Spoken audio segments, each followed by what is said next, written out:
Double. Ah. What was Conrad up to today? Have you considered that by integrating cybernetics, you may be sacrificing some fundamental core of your humanity? Have you considered this? Has anyone considered this? Has anyone considered that augmenting yourself might be leaving behind your humanity? Jesus Christ. Blum. I'm so mad at that plot. And I have... I'm working on a rant to put on YouTube. Oh my god, Mike, thank you. Thank you so much. I'm working on a rant to put on YouTube about a Bloober Team game that came out a while ago called Observer, which is their like cyberpunk noir adventure, which is turns out weirdly transphobic. Balatro? Oh, I hear Balatro's really good. Ooh. Y'all go follow Conrad. What a good bean.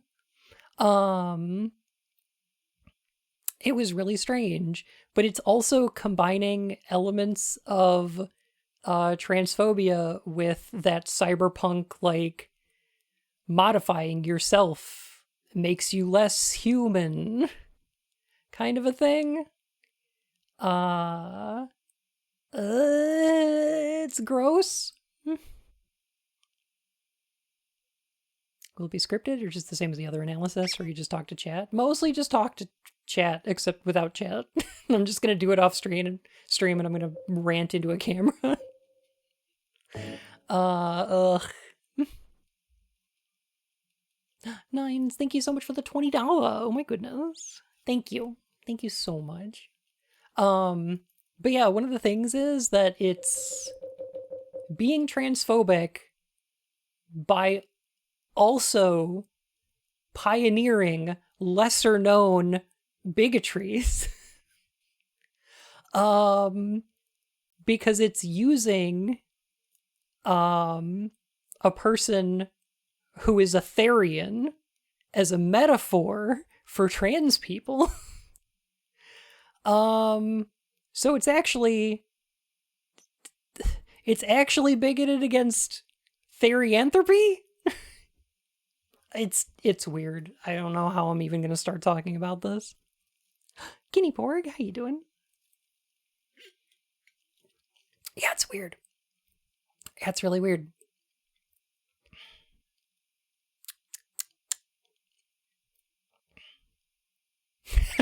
Counterpoint. What Literally the fuck? Everyone in cyberpunk and modern and transhumanist phobias are stupid as fuck in that context. Big agree.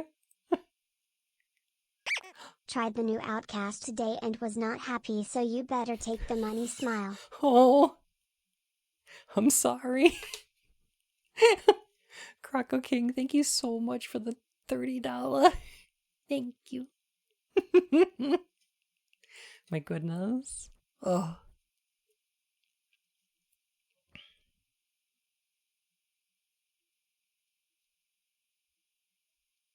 Gotcha.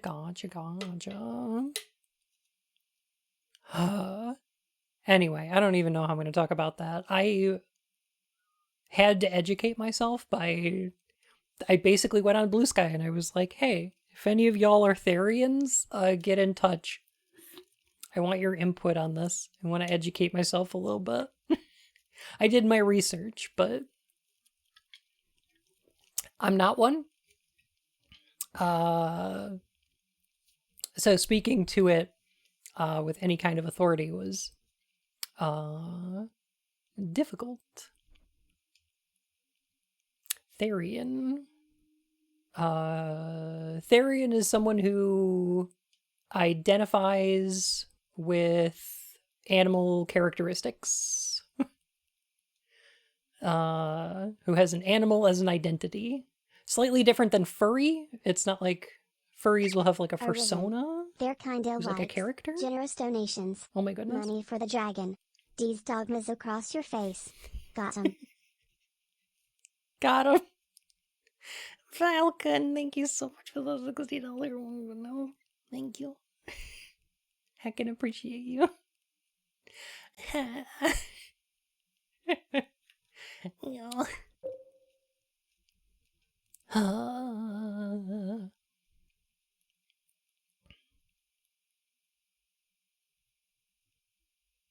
know anything about fucking a house and observer? What?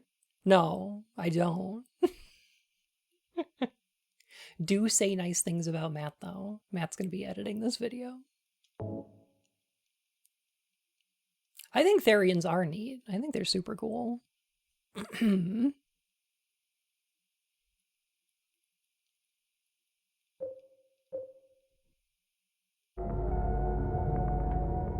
my gosh, so where did we get to last time?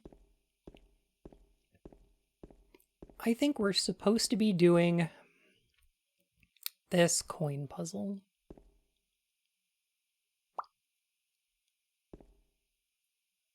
That's right. How hot and sexy is the house? How big is the Falco?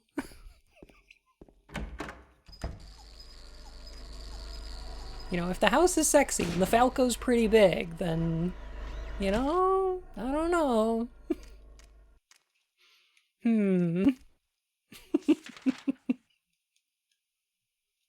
Anyway, welcome to Silent Hill 2.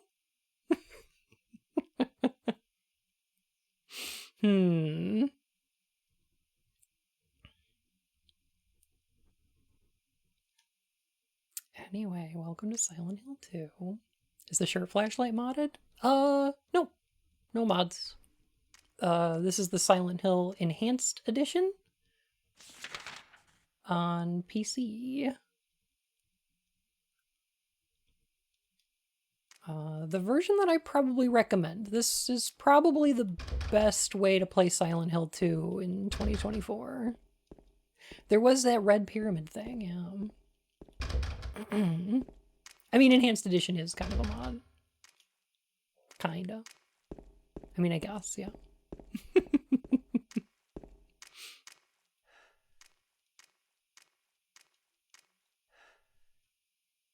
Modern translation of Snatcher. It's good because it came up with transgender and also the Terminator is there. Transgender is actually from Police Knots. to be clear. Just to be accurate, not to pick a nit. They're both good, though.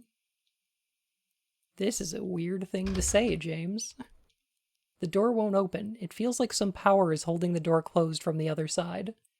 Almost as if I need to find something, or someone, before it will let me in. Heckin' weird thing to say.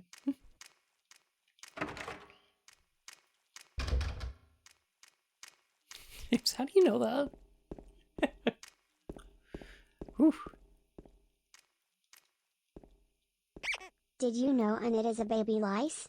Nitpickers were people that got cheap/free wigs that were being thrown out. Oh. Interesting. I did know that is what a nit is. I didn't know there was a career of nitpicking. Hang on just a sec.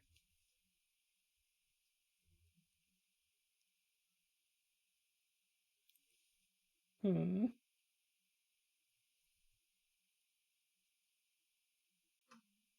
on a sec. Okay. All right. The light coming in through the window behind me is messing up my camera. So, one thing that I do think I made a mistake on last time is... Check out 201. I'll bet that was covered up. I just need to go downstairs. Yeah. One One thing I think I kind of messed up last time is I sort of took a bit of the story for granted.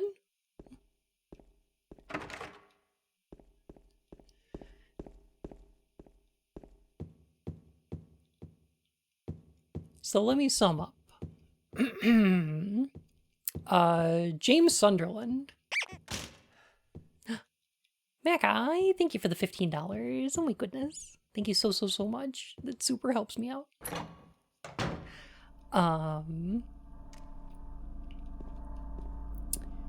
James Sunderland arrives in the town of Silent Hill after receiving a letter from his dead wife, who he says has been dead for 3 years.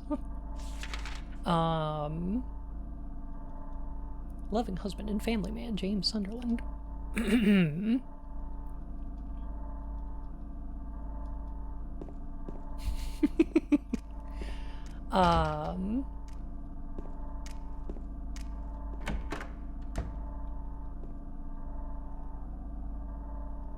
The letter tells James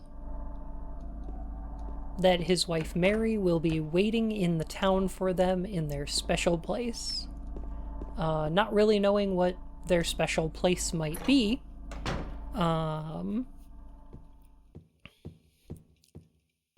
Is that plagiarism dude name? That's James Somerton.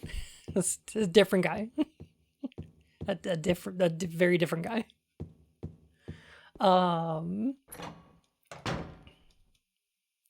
James Tsundereland. Jeez.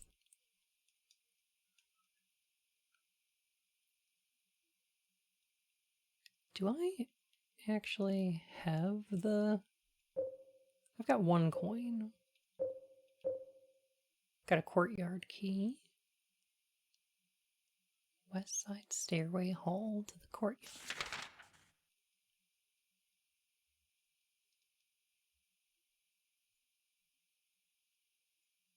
West side stairway. Oh, okay. Is it okay to watch Red Letter Media? They're not transphobic, are they? They're okay to watch. They say some problematic shit, but I don't know what their actual politics are. Rich Evans seems pretty chill. Rich seems pretty cool. Mike seems like a huge asshole.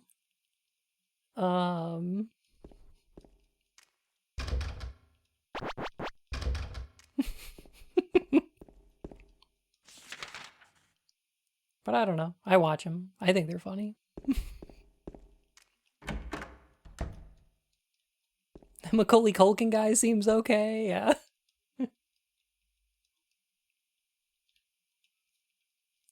3 bright coins in 5 holes B. At one end sits the seducer of she. The wind from behind the woman doth play. The formless one, null, lies furthest from they. The old one beside the serpent sits not. 'Tis to the prisoner's left that he doth rot.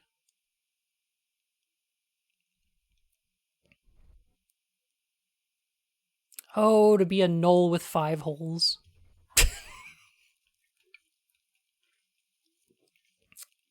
I take it back. I didn't say anything. Don't worry about it.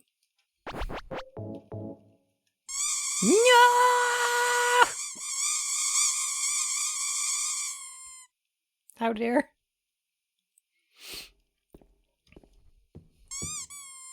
What are the 5 holes? I don't know. I'm just saying things at this point.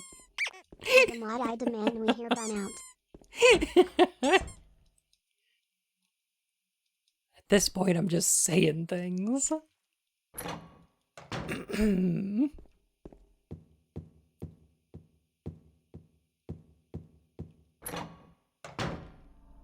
Null biology is a complicated subject we can't get into on Twitch. True. Big true.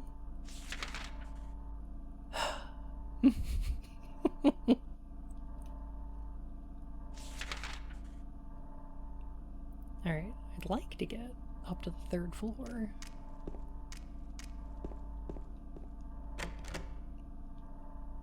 Dear Tim, run an errand. I left the house key with Uncle David.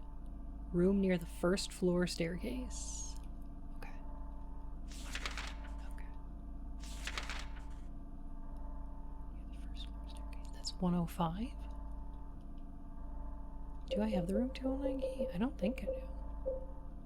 Hmm.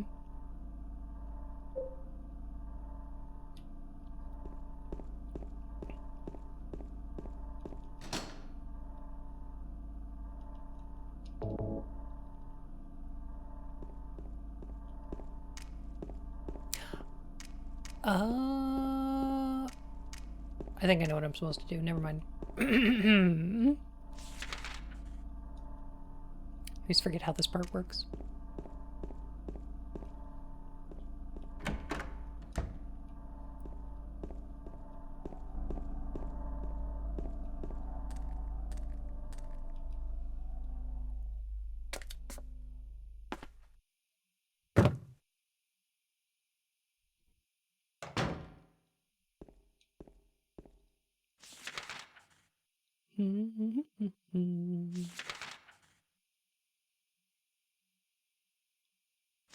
Right, there we go. Okay. Parkour. You have an editor on the stream, so does that mean it's going on YouTube? Yes. I've already got the Silent Hill 1 video up. And this one will be joining it, hopefully. Unless I really mess it up. You know, maybe I'll just really just totally fuck it up. Matt's gonna be like, nah, I can't even fix this in post. It's dog shit.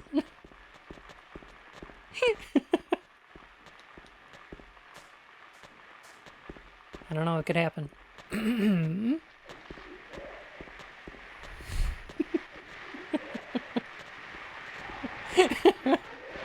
Deleting all footage.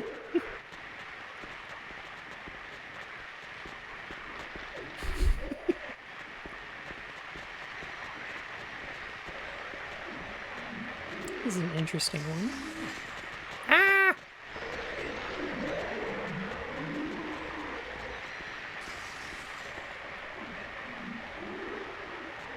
So we go into the pool.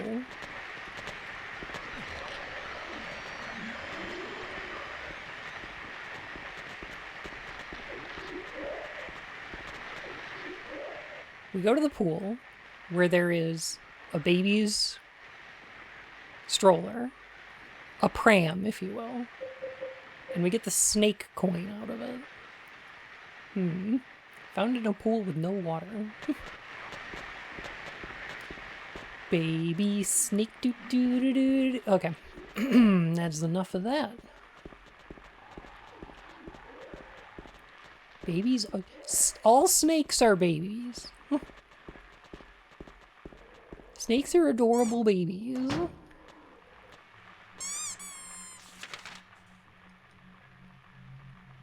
Heck.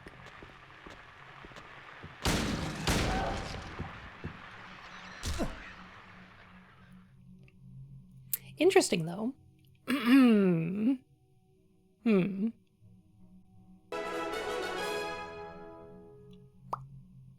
Snack. Snack. See here, thank you so much for 25 months. Welcome back to the Court of Hearts, Your Majesty. Here's an interesting thing. I keep saying that like water is very related to this game. It starts out in a bathroom where James is staring at like over a sink. He walks outside to look at the lake. The end of this game is going to be in a at the other side of that lake. Water is very related to what's going on with James. And where we found this coin is a pool with no water, which is a little interesting.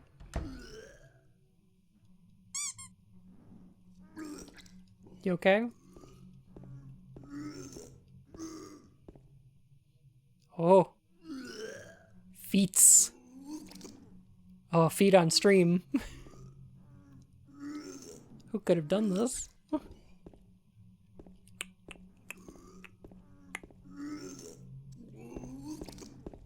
Ooh, yay, handgun bullets. It's leaving money on the table right there. I know! Feed on stream for free? Oh, I can't believe this guy got fridged. We've all been there after a night out.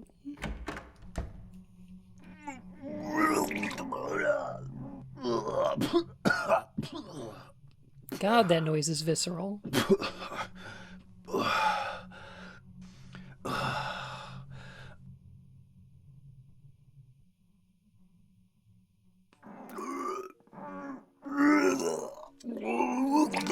It wasn't me. I didn't do it. Do what? I didn't do anything. I swear. He was like this when I got here. My name's James. James Sunderland. Eddie. Eddie. Who's that dead guy in the kitchen? I didn't do it. I swear I didn't kill anybody. You're not friends with that red pyramid thing, are you? Red pyramid thing. I don't know what you're talking about. Honest. But I did see some weird looking monsters. They scared the hell out of me, so I ran in here. Well, I guess this place isn't too safe either. What happened here anyway? I told you, I don't know. I'm not even from this town. I just...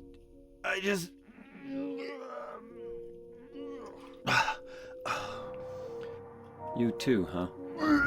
Something just brought you here, right? You need me to hold your hair? Yeah, you could say that. Well, whatever it is, I think you better get out of here soon. Yeah, you're right. What about you? I'll leave as soon as I'm done here. Eddie, be careful. James,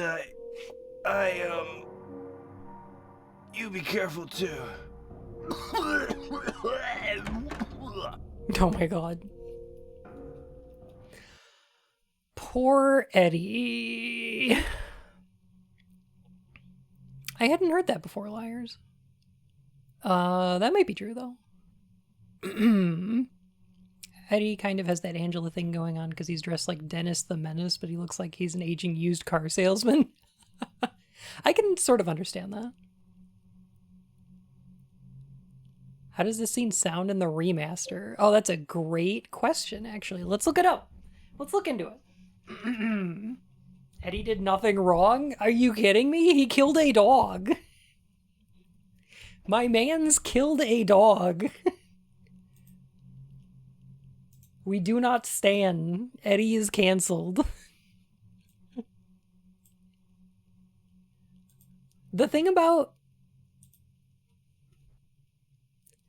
Eddie, one of the things about Eddie is that, similar to when we met Angela, she is uncomfortable to interact with because of the way that her speech is stilted. I'm glad everyone in Silent Hill is having a great time in the happiest place on earth. I also hope that they have a wonderful Deerfest. Wonderful Deerfest. Hell yeah.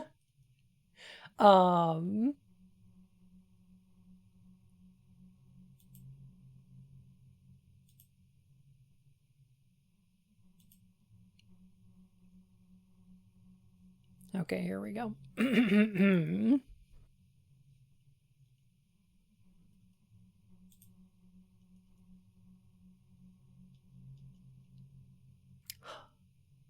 Angela's the lady, yeah, we met in the cemetery on the last stream. She's difficult to interact with because her speech is very stilted. She acts in a really weird way. She's very, skittish. and sort of like easily startled, whereas with Eddie, interacting with him for the first time is really uncomfortable because he's vomiting for the whole thing. And it's gross. I do like how they set up all of James's interactions with other people as being just really uncomfortable and undesirable. And Bryn, thank you for 39 months. Welcome back to the Court of Hearts, Your Majesty. Not that you killed an animal and would do crimes to him. I've good news for you. To be fair, that dog did have it coming. It did not. Alright, hang on a sec. Let me move this around slightly. Okay, so this is what the Eddie scene sounds like in the Silent Hill HD collection with the new voices. You might recognize Troy Baker as teen heartthrob James Sunderland.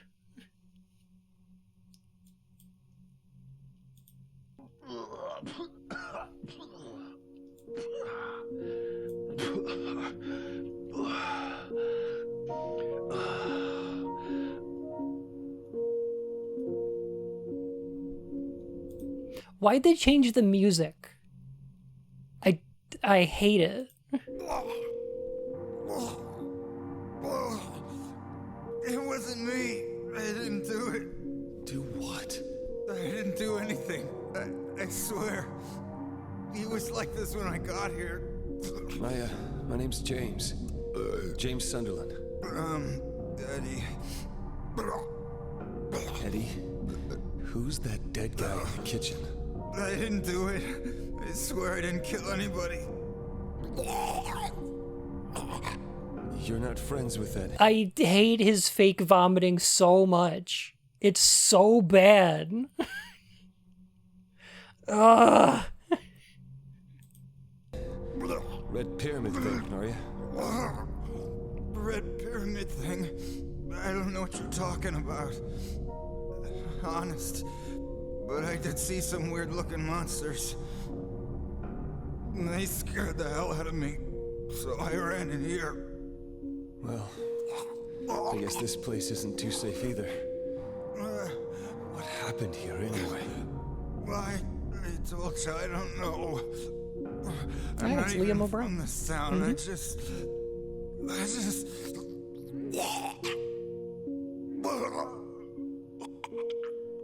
You too, huh?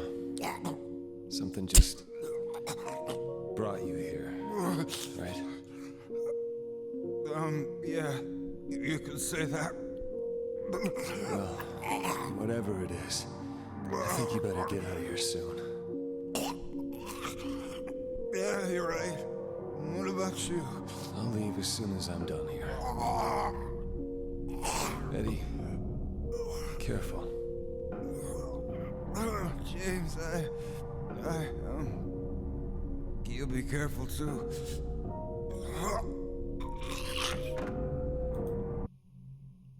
So weird. I hate it. Ugh.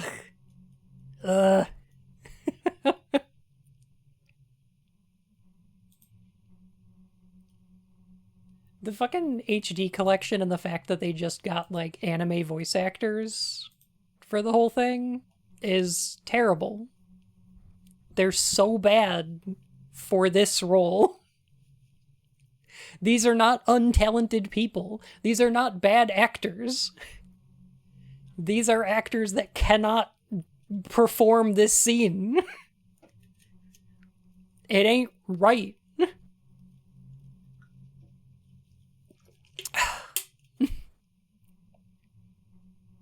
So much more force than the random guy they picked out in the original. Yes. Yes, 100%. Yes. James's lines are also weird because they sound like he should be winking at the camera. Like they're all little quippy one-liners. Fucking what? Like weird. Like, you're not friends with that red pyramid thing, are ya? Hey. Alright. Weird. A little bit generic action hero, yeah. Which is not what James should sound like. It's not what it should be like.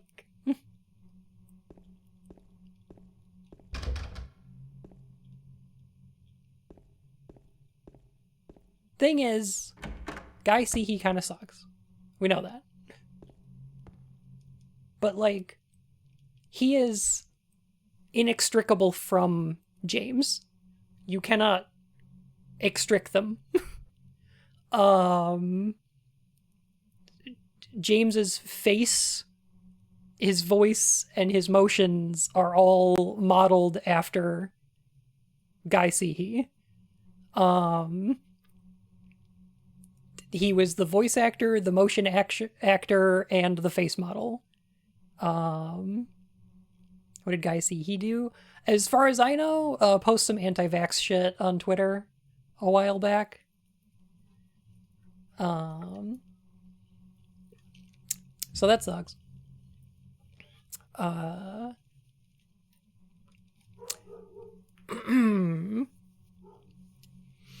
Actors doing a performance instead of just being in character. Yeah, definitely. Yeah. Yeah. So the scene with Eddie, I really, really like because when James walks in on Eddie, Eddie is immediately on the defensive. There is a sense of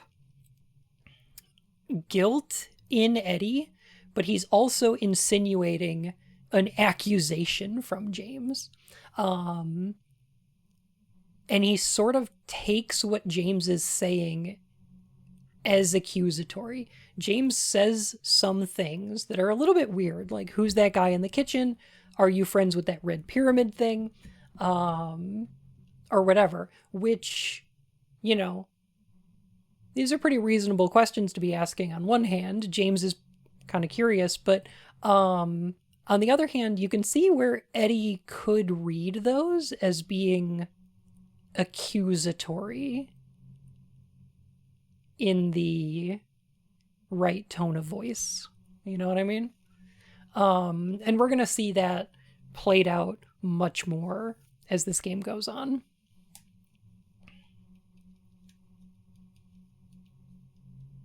Yeah, like pre-angry? James is not good at de-escalating.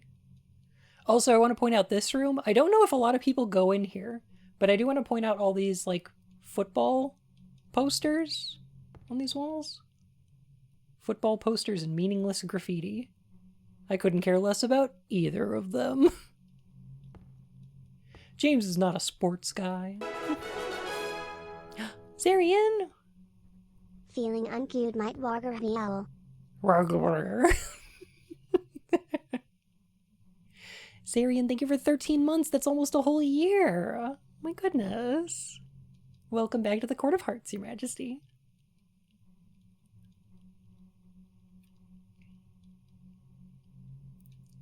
Club inflexible person? James would be into hockey, I think. Oh, I could kind of see that. I could maybe see that. Ash, thank you so much for the 18 months. Welcome back to the Court of Hearts, Your Majesty. The sticker on the wall says Club Inflexible Person.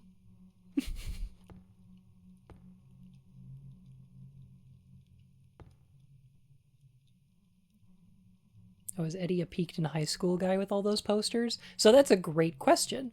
Because we're near to Eddie, I'm going to bury the lead a little bit. Kid Cats, thank you so much for the follow, my fur and whiskers.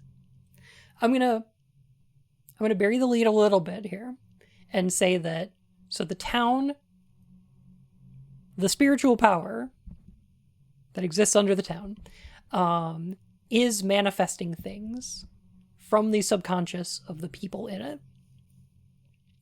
And because we're so near to Eddie right now, this is the kind of thing that is manifested in Eddie's, like around Eddie. When Eddie's walking around Silent Hill, this is the kind of stuff that he's seeing. That we get to interact with. Eddie's story is going to be related in some ways to football. John Madden. Football. We'll see some more of it later. But this is important to notice for now.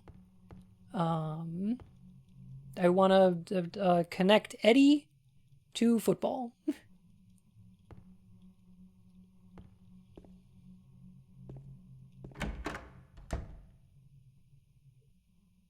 Two are to some degree another infantilized, and one is a literal child, who's probably the most mature person in here, gonna be honest.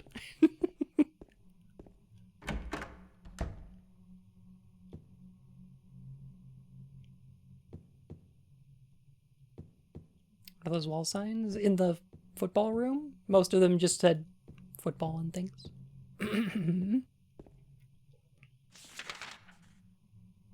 Football.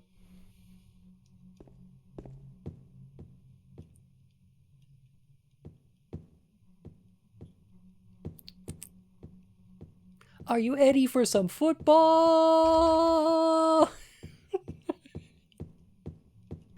Wait, it's not Monday.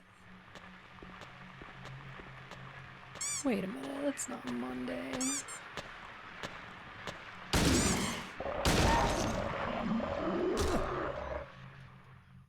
I would simply not do something bad enough to get Silent Hilled. I don't know that it works that way.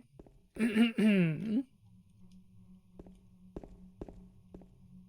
thing about Silent Hill is that it's not drawing people here because of their crimes. It's not drawing people here because of their sins.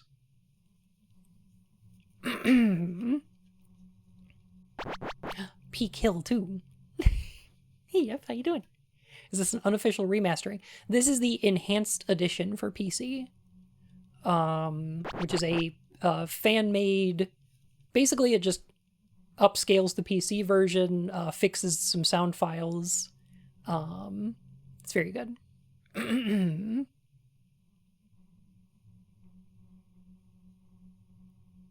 Sucked into Silent Hill because you feel guilty over taking one extra candy bar from the one jar. See, it's not about the crimes, it's not about sin, it's not about punishment, it's barely about guilt. What is happening in the game? I just feel like you might not be ready for some football. I am wildly unprepared for some football. Like, if some football broke out right now, I would not be able to handle it. I'm gonna be honest. If a football broke out in my room right now, I would not be prepared. And that's just the truth. I'm sorry. Go along.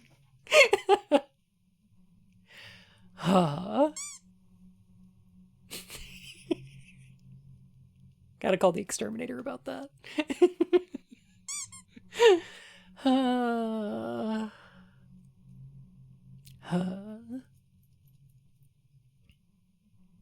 If depression gets you sent to Silent Hill, I'd be fucked. It can. Is the thing. It seems to be, from comments made by this game's creators, it seems to attract those with darkness in their hearts, whatever that means to you. This could be a sense of guilt, this could be lingering trauma, this could be depression. Certainly. That's a thing, yes. Mind you, I want to be clear, only in Silent Hill 2. Silent Hill 2 is the only game where this happens in. Out of the Team Silent games. It's not how it works in 3 or 4 or 1. A sightseeing brochure for the town is lying here. Welcome to Silent Hill. Silent Hill, a quiet little lakeside resort town. We're happy to have you. Take some time out of your busy schedules and enjoy a nice, restful vacation here. Row after row of quaint old houses, a gorgeous mountain landscape, and a lake which shows different sides of its beauty with the passing of the day from sunrise to late afternoons to sunset.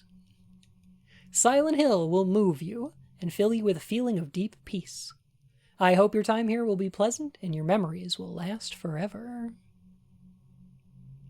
Roger Widmark. Wow, I sure hope your memories will last forever. And that you won't, repress them. Wow, it's interesting how the lake shows different sides of itself when it gets dark.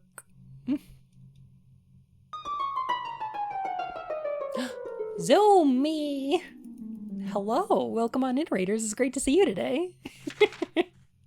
How's it going? Zoomy, you sweetie. Hey, are you a Mediterranean French city? Because you're pretty nice. Isn't that pronounced Nice?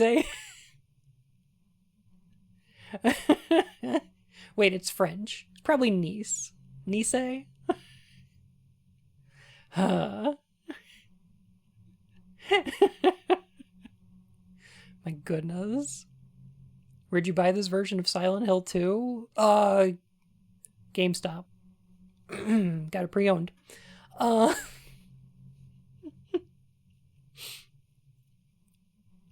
How's it going? It's going so good. How are you?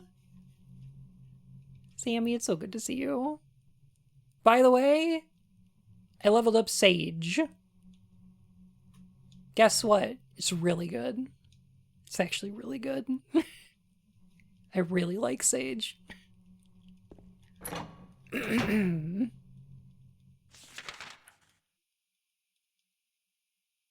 Ah. The staircase will get us upstairs. Very nice. Where do the stairs go? They go up.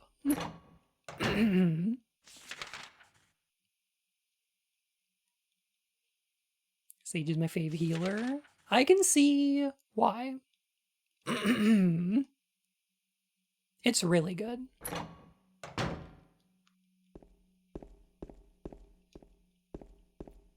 Sage the healer with the pew pew. It is. Yeah, it's a lot of fun.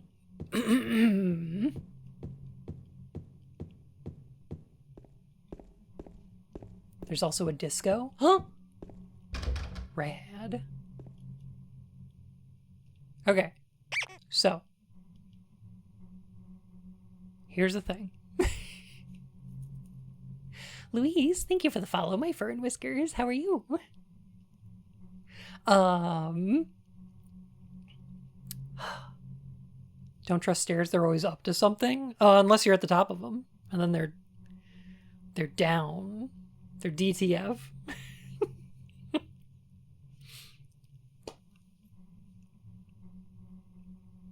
Down to the next floor.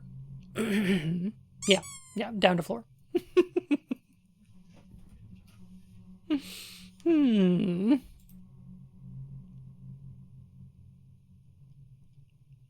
But the Silent Hill 2 on PC would be the HD version. So there was a Silent Hill 2 released on PC in like 2003?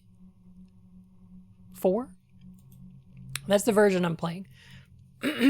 With a fan mod that increases the resolution, the frame rate, and fixes a lot of the issues that the PC version has. But for the most part, aside from resolution and frame rate, this should be the exact same game as is on PS2. this is probably my preferred way to play this game currently. It's called Silent Hill Enhanced Edition, and it's the most accessible, easy to run, best looking version of this game. And I'm probably still going to recommend it when the remaster comes out, because I'm going to hate that one so much. Hang on a sec.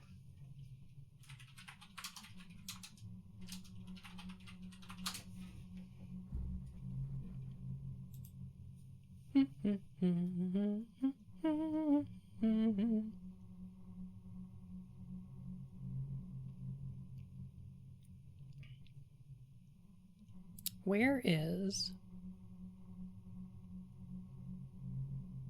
the thing? I'm looking for a thing. On Steam, it said coming soon, and I was like, hang on.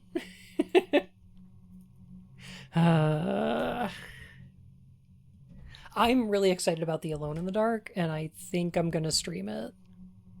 I'm all for them. Late May, that's pretty early.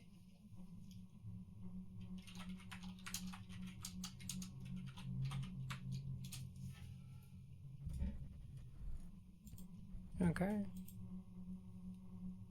Here's the thing I want to talk about real quick.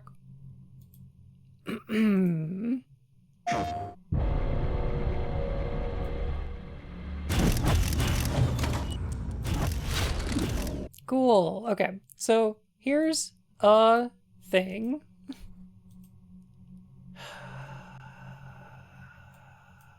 Okay. So a lot of this stuff is stuff that we've seen already. In the game.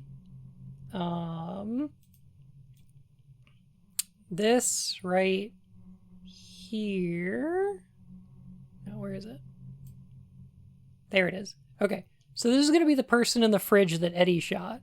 But, like, I don't think it's supposed to look this much like a person.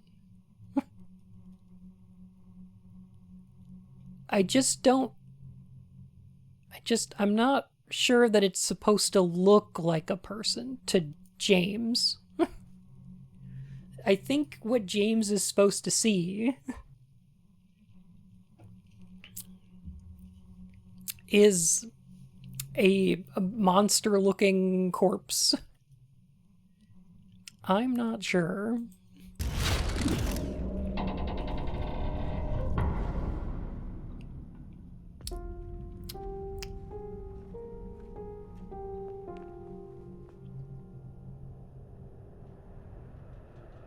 There's something in here that bothered me that I want to talk about real quick.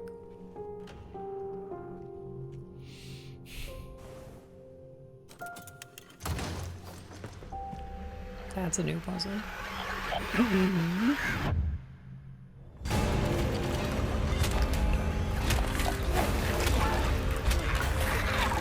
Yeah, hit him again, James. Do the God of War prompts. Yeah, you get him. Okay, so this is what I got a problem with. Now, I know that people have talked this to death already. But,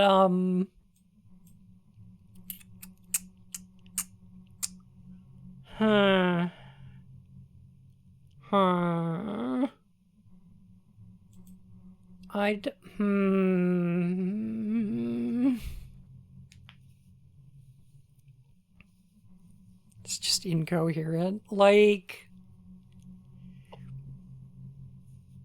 the thing that I hate about this, I think, is that I don't know if Silent Hill 2 is about reaping what you sow. I don't know if this is a game about consequences. I'm not sure that that's what I would take away from this. Do you know what I mean? Like, this is a game about, like, James's internal guilt, but it's like it is a consequence of what he did, but it's more about, I don't know, it's more about like punishment than it is about, I don't know. It's a weird way to frame it.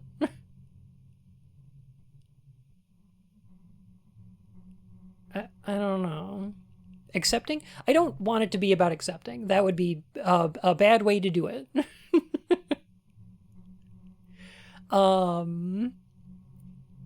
That would be an even worse way to do it, is if they say that James was right and that he just needs to get over his guilt and live his life.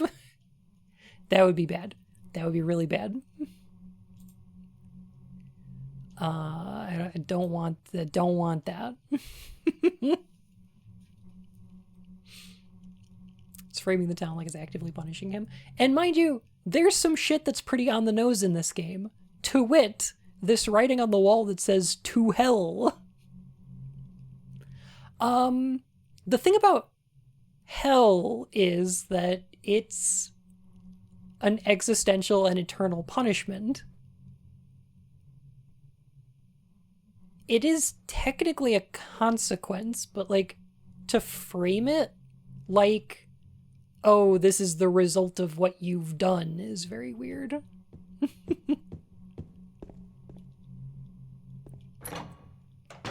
I don't know. Notably, that door cannot be opened. Yeah, true.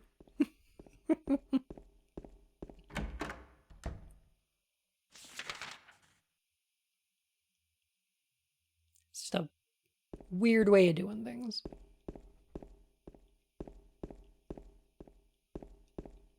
All right, so now we've met Eddie.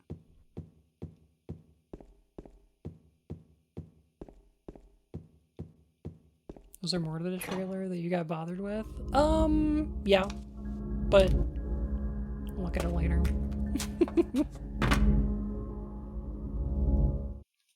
It's most of the trailer. I don't love it. I've said before, I think this game cannot and should not be remade.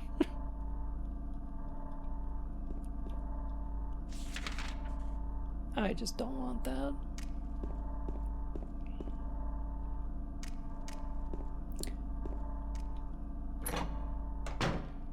Alright, so now, if we go down here, we should be able to get to that door that was held shut by a mysterious force. I think it's 109.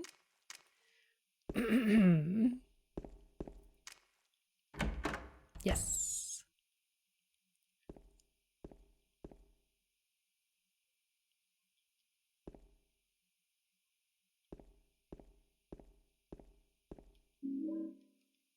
God, I love how quiet it is in here. Feels like they've fallen into the trap of believing the town is an entity of itself that exists to either punish or rehabilitate him, rather than a place that has drawn certain people to it as a result of just corrupted energy. Exactly, yes. That's, I guess, just one of the things that I want to communicate when I'm playing this. Also, if you notice here, really weird that there's two doors here. A light and a dark. That one of them is completely boarded over. And also that there's like children's toys and like writing in crayon on the walls. Almost. There's a childlike aspect to what's going on in this room.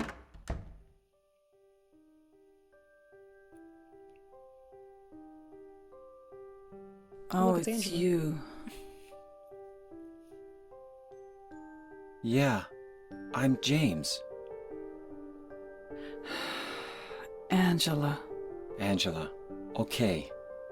I don't know what you're planning, but there's always another way. Really? But you're the same as me. It's easier just to run. Besides, is what we deserve. No, I'm not like you. Are you afraid? I'm sorry. It's okay. Did you find your mother? Not yet. She's not anywhere. Did she live in this apartment building? I don't know. So, all you know is she lived in this town. What did you say?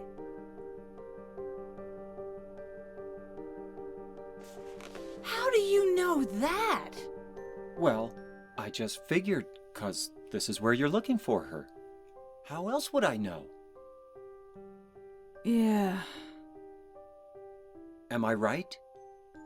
I'm so tired. So, why did you come to this town anyway? I'm sorry.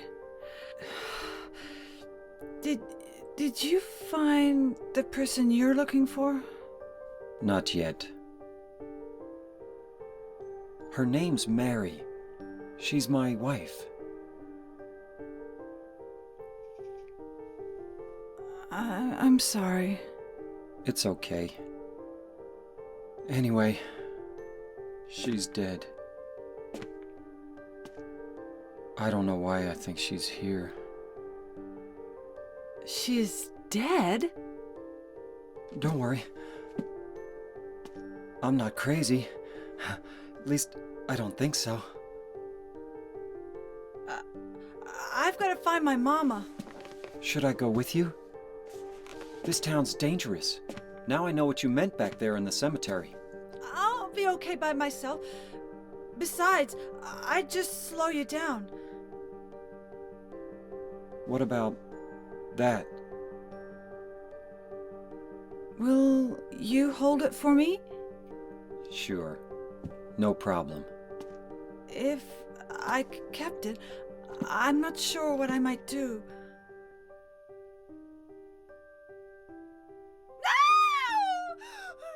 No! Oh, I'm sorry.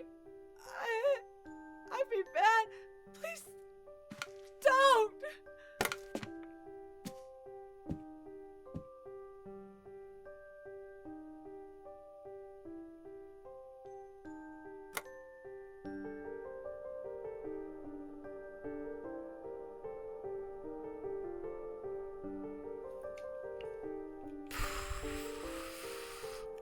She's going through some stuff. This music, by the way, Angela's theme, so good. It's so good. There's an atmospheric element to it that really puts you on edge. It really is just like unsettling. Head pats, absolutely. Yeah, this is Angela.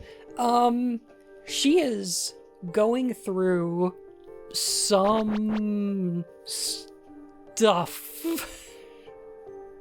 But you can see the way that like James and Angela interact is both of them feel like they're having a different conversation.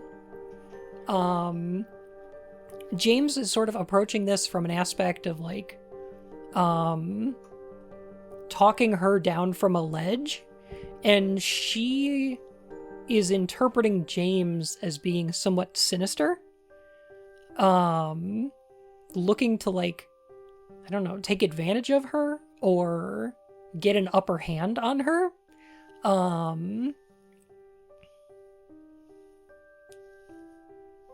Is she wrong? I think both of them are wrong. I do think both of them are mistaken in the way that they're approaching this conversation. And it leads to this like really uncomfortable feeling where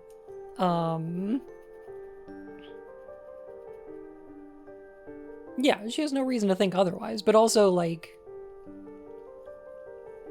James is mistaken coming into this conversation with an idea that, oh, this is a person I need to save? Because that's not right either.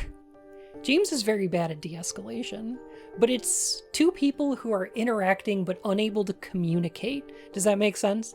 It's like these people in this environment who are affecting each other, but not able to effectively talk. And it's a lot of this game. A lot of this game is going to be like this.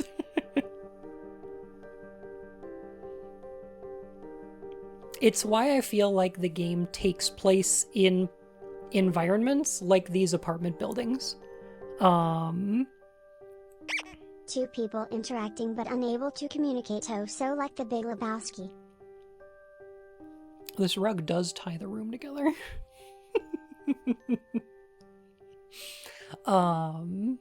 Gosh. Oh, Zarian. There's a couple of really good shots in that scene, like the top-down shot of Angela looking in the mirror, being able to see kind of her.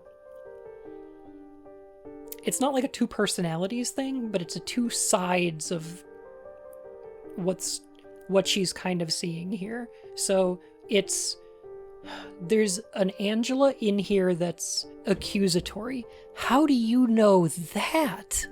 It's the one that holds the knife to keep James at bay.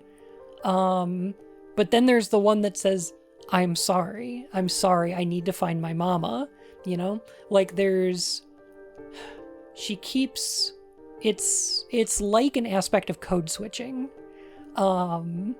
Yeah, are you afraid? And like, it's great. It's so good. It's so uncomfortable. It's so difficult to tell what's going on in Angela's head for James, but it's also difficult for Angela to discern what is going on with, like, in James's head. I love it. It's so good.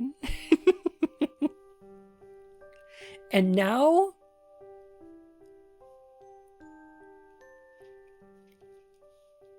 I might ruin it a little bit.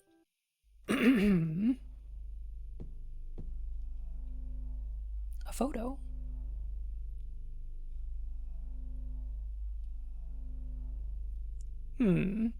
That will be important later.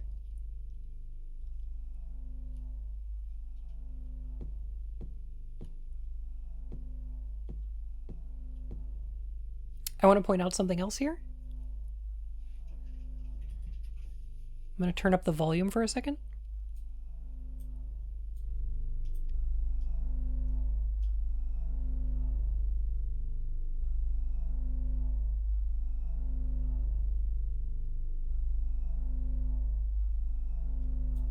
All right, I want us to remember that for later. There's this mechanical humming, this pulsating, this kind of like thum, thum, thum, like a pistoning, thrumming kind of noise. That will come back later. It's important and it's related to Angela. We do hear it again. Oh my god. I'm sorry, I have a Rocky here. He's big Angie? Yeah, unfortunately. There are magazines on the floor. There's nothing unusual here. I absolutely love one thing about this apartment building in the beginning, which is when we go into the apartment where we meet Eddie, we see all these like football posters and like the fridge is open and stuff like that. It's all this stuff that's related to what Eddie's going through right now. When we go into the apartment where we meet Angela, there's like a teddy bear. There's her looking into the mirror. And in this room where we can see these two doors side by side, in a really unnatural way, like seeing the two sides of Angela, when we find the gun, it's in a room with a bunch of bullet holes all over the walls.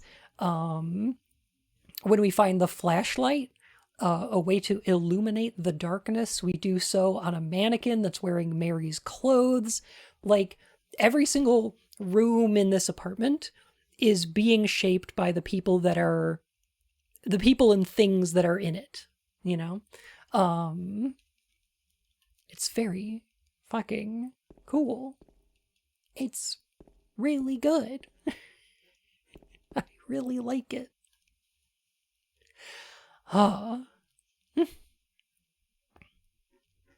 Mirrors have gotten worse. It's because there's not like a better way to do them, you know? I mean, silent moments in the remake. Silence is very important for these games. It's also no coincidence the dark side of Angela's room is shut tight and boarded up. Yes. Yes. Big agree. All right. Would you like to hear the Angela scene with the new voices? Just like to see what they did. What they did.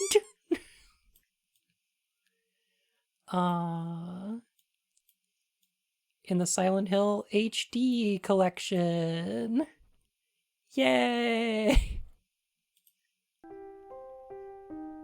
Oh, it's you.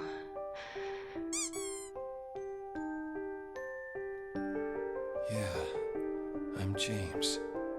Why are you so out of breath? Angela. Angela, okay. I don't know what you're planning, but there's always another way. Really? But you're the Yeah, that's Laura Bailey. Yeah. same as me. It's easier just to run. Besides, it's what we deserve. No, not like you. Are you afraid? I'm sorry. It's okay. The map is flickering.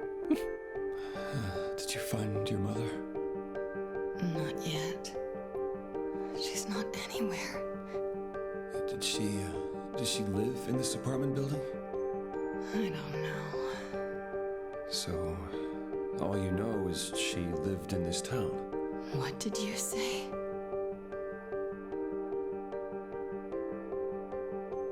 How do you know that? That's the worst one. That's the worst one. I chalk this up to direction, but this was also a bad fit.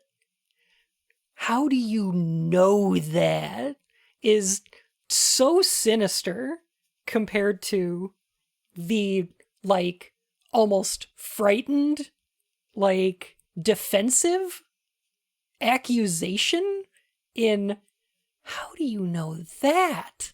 Like,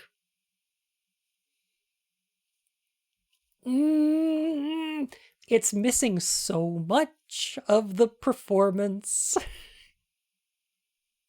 It's so bad. I can't with it. I can't even. I'm not listening to anymore. Huh. Getting Laura Bailey to do a line read wrong is impressively terrible direction. Agreed, yes. Don't worry, it'll be better than the blooper version. Yeah, I don't know about that. Gonna be honest, don't know about that. Yes, portraying her as almost villainous, and that's not what she should be. She's not supposed to be a villain, but she's also not supposed to be there to be saved.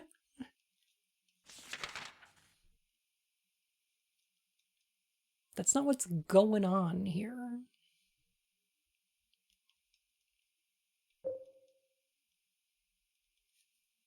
Also, probably important that we picked up the prisoner coin in the room where we met Angela. Interesting.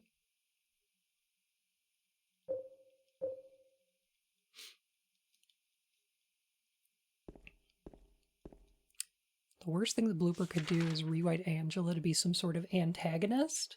That's pretty bad.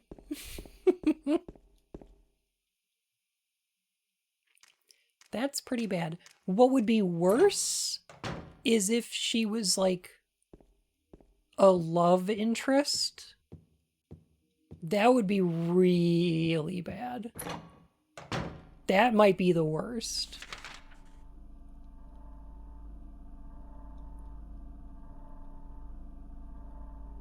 Like, that would be, like, really bad. Yeah, that's way worse. Like, ain't no way. So you say that, but they made Vincent a love interest in the Silent Hill movie. So, like, I don't know.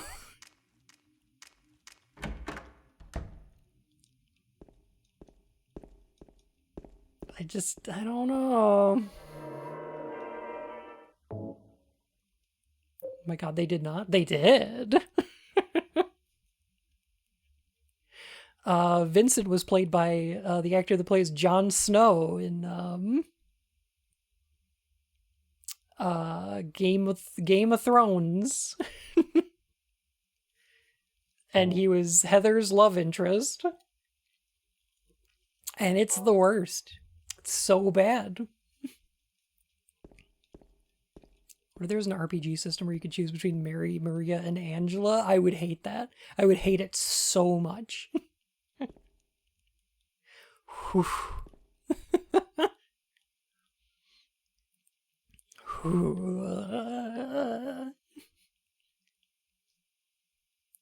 Promise is a weird song because it's both really hypnotic but also kind of unstable sounding.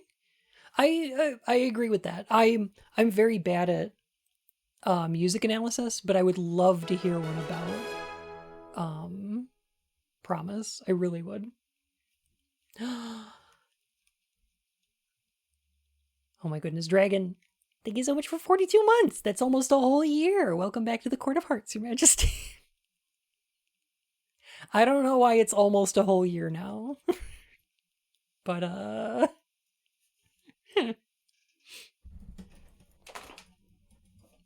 Ugh.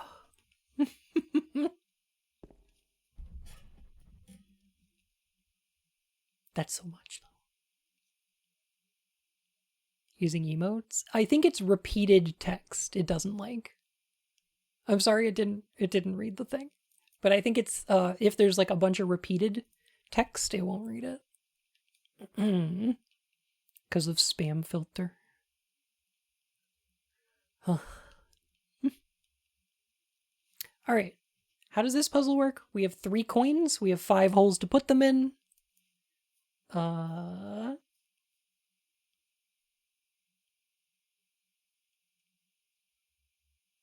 That's not right at all, Bun.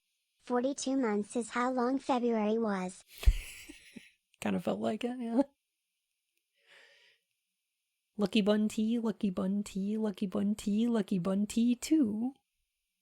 Hi, everyone. Thank you, Dragon.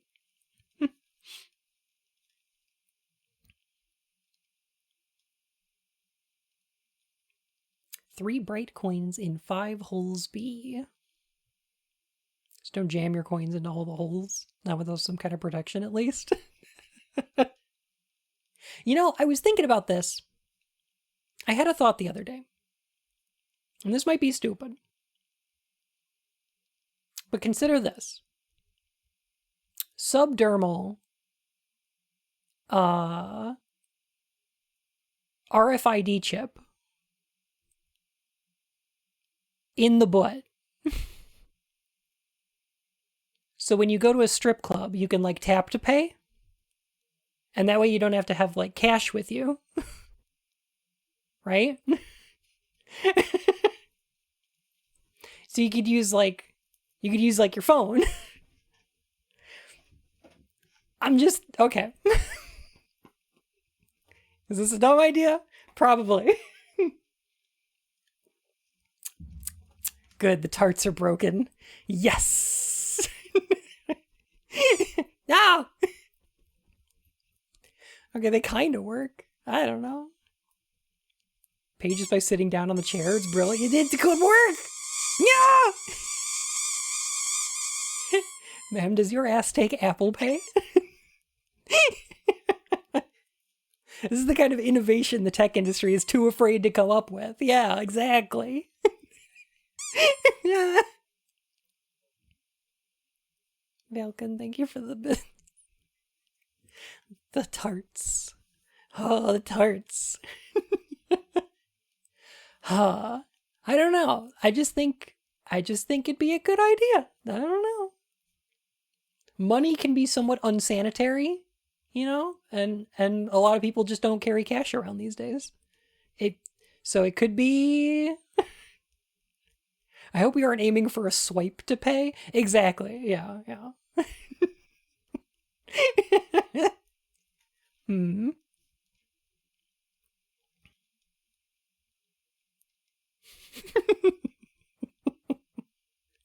My goodness. At one end sits the seducer of she. So that would be the snake. Snake is the seducer. In the Garden of Eden. The wind from behind the woman doth play. That would be the prisoner. So there's nothing behind the prisoner. The formless one, null, lies farthest from they. So at the other end... Okay, so at one end is the snake, at the other end is nothing. The old one beside the serpent sits not. 'Tis to the prisoner's left that he doth rot.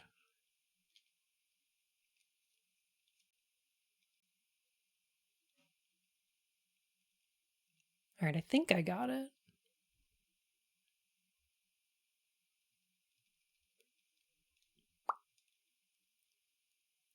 I have not, slacker. All right, so the snake either goes on the left or the right.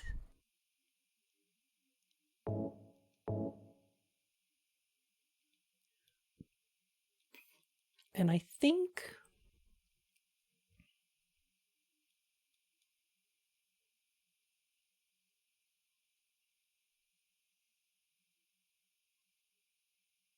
this could be... This one could be correct. So... Gotta break out that Mario Paint mouse. Alright. So we put her here. So to her back is the wind. The furthest from they is null. And then he rots to the left.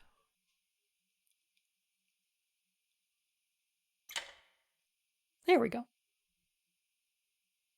Not too bad. So never sure how much to tip. In-house key. There we go.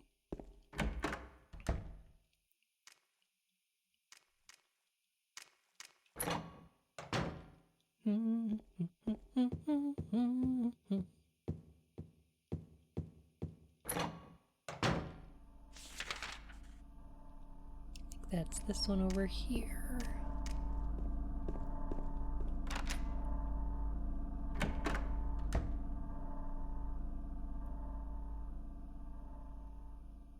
Bed of Chaos is probably the worst puzzle boss. It's a rough one.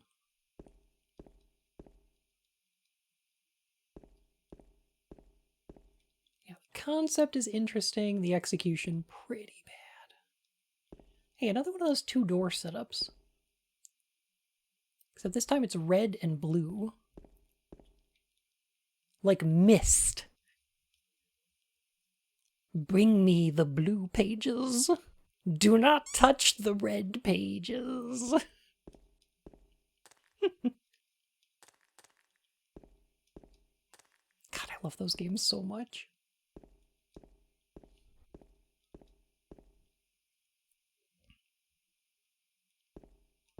Damn, it's foggy out.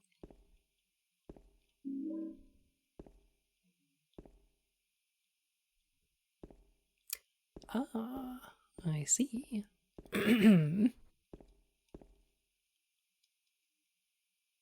Oh, mist, because fog? Yeah.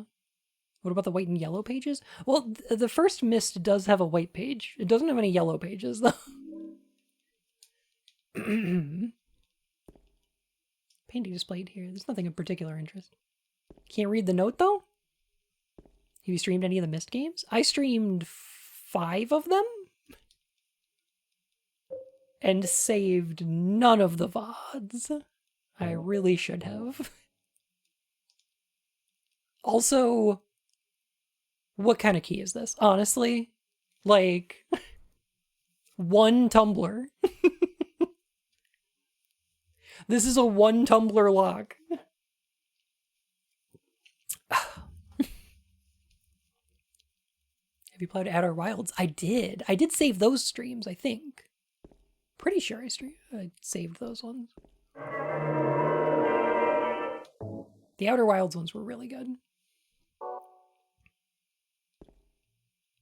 Any and every person trying to pick that lock would get in. I don't think they'd have to try.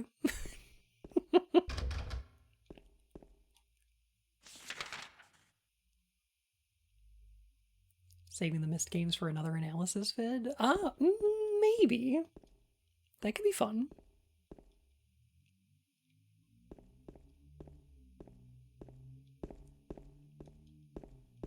I might be willing to do something like that. Which Mist game is your favorite? Riven, I imagine. Riven's probably the best one. My favorite is Mist one.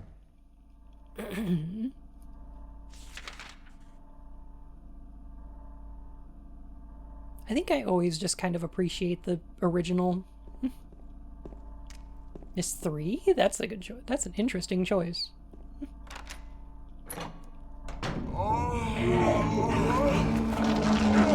Well.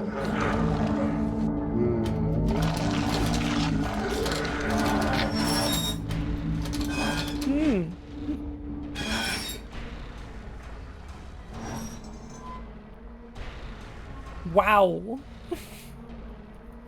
That's quite explicit, isn't it?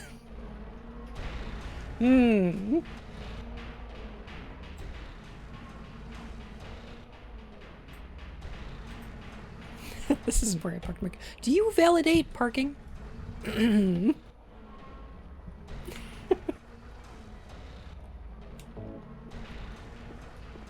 Let's see here. If I can run around behind him here.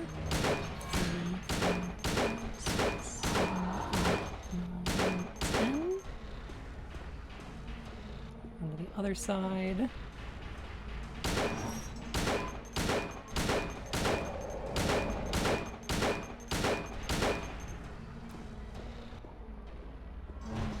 Oh, geez.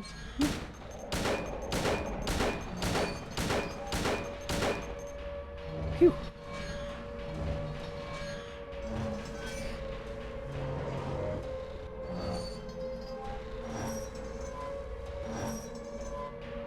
Okay, bye.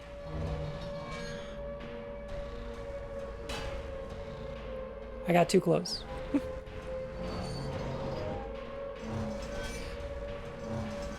Just going right into the water.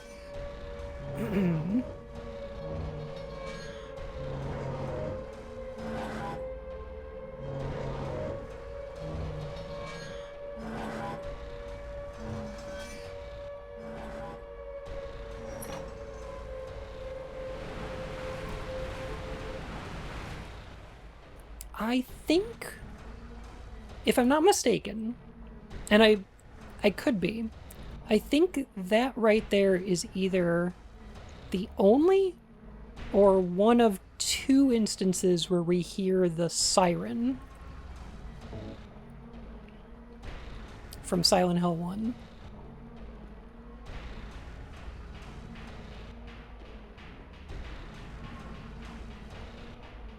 There was floodwater? Yeah. Which is weird, because we're on the second floor of an apartment building that we were on the first floor of. There's no way that just this staircase was full of water. That doesn't make sense.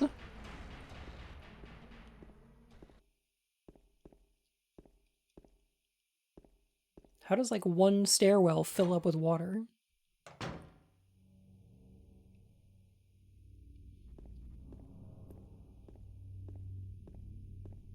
I love it so much.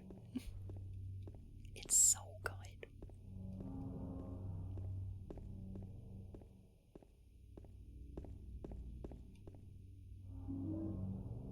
A lot of flex tape. You've never worked a facilities job? You know what? I have not, actually. You're right. Tide comes in, tide goes out. You can't explain that. Science can't explain that.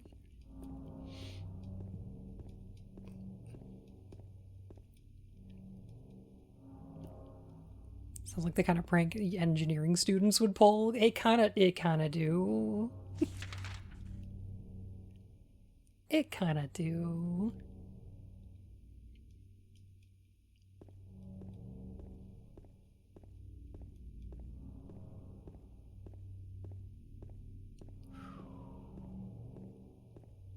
Gosh.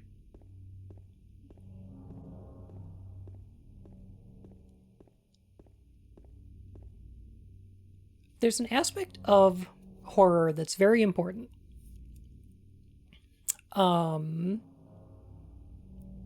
You can't make a horror game or movie or whatever, right? And just have it be scary the whole time. You can't have your main character in peril the whole fucking time, right? There's a tension and release, where you're building up an amount of, like, stress and tension over time using atmosphere, and then you pay it off with, like, either a jump scare or a tense action moment or something like that, and then you need a moment to breathe afterwards. I guess you could, but it should only be about 10 minutes long. Yeah, I mean, yeah. Have you heard about Outlast 2? Oh, yeah. Man, fuck that game. It sucks so bad. Anyway, what I mean is that aftercare is important, okay? And a moment after that fight with Pyramid Head where the water drains out and then we're emptied out into this alleyway where it's nice and quiet. There's not music happening. It's not a chase sequence. It's a moment of intense peril that we were building up to throughout the entire apartment building, that is paid off in that fight against Pyramid Head, which starts out in the most jarring way possible. The fight there can be incredibly tense the first time you do it. Pyramid Head will just about kill you in one hit. You don't want to fuck with that red pyramid thing. And then we're put out into an atmospheric walk down this hallway. And, like, I like this. This is good pacing. That's what this is good pacing.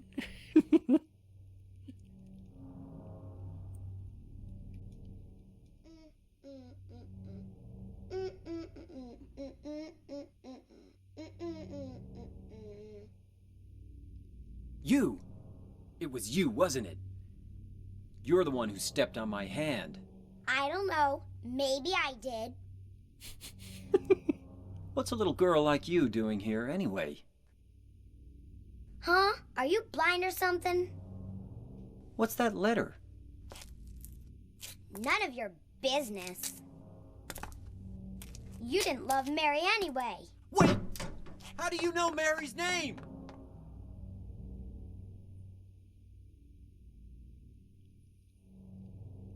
Hmm.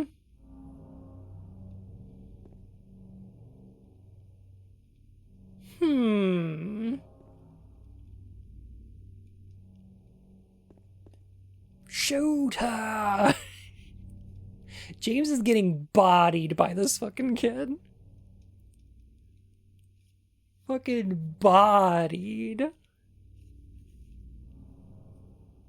I've seen people describe James as frustrated with Mary's lack of sexual availability, and I'm curious if that's based on Maria's innuendo on the monster designs or if that's something that's explicitly talked about in the game somewhere. That's a great question. Super good question. It's something that I think a lot of people take for granted, but it's relatively headcanon. It's mostly headcanon and interpretation. The thing that makes people believe that there's an aspect of like frustrated sexuality to this game comes out in stuff like the monster designs, which have an aspect of sexuality to them. There's the fact that Maria tends to be very sexually available. She's very flirtatious and that sort of stuff. Yeah, especially the nurses, but all of them have an aspect of that to them. I think the best evidence for that is the way that we witness Pyramid Head using those mannequins to do whatever it's doing. There's some like environmental and atmospheric aspects that point to that. But I do want to point out that that is not a confirmed thing. That is that is interpretation.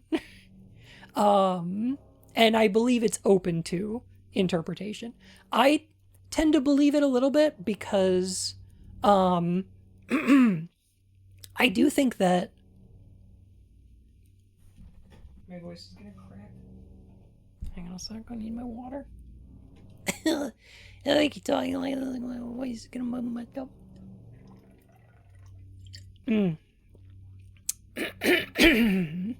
Okay. A little better. Heck. It's sort of a fan theory that I tend to believe because I think that gosh, this is frustrating.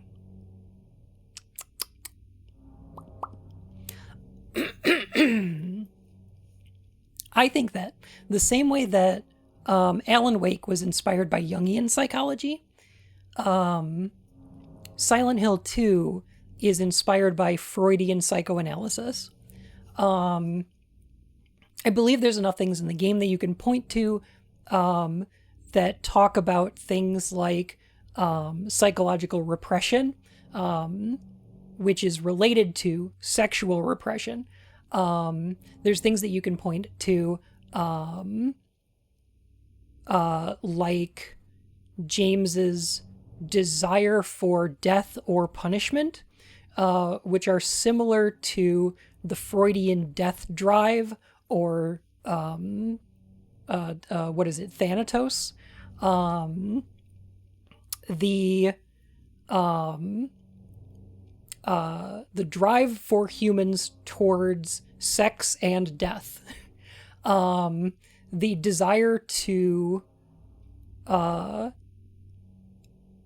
lose oneself, to die in a, like, to have one's consciousness die by joining with another in sex is a aspect of Freudian psychoanalysis that is kind of weird and stupid if you're using it to apply to like real people, but I don't know.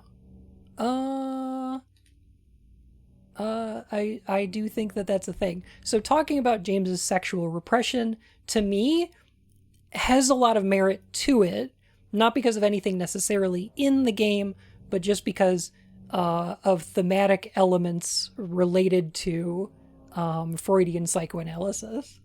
I do think that is a thing that this game is exploring. Hopefully that makes sense. A lot of men will divorce their spouses when they're suffering a fatal illness.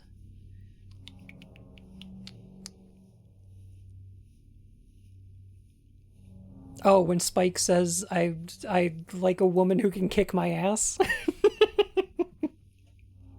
I mean, maybe. I mean, if we wanted to talk about vor. Want to know what it's like being an autistic asexual?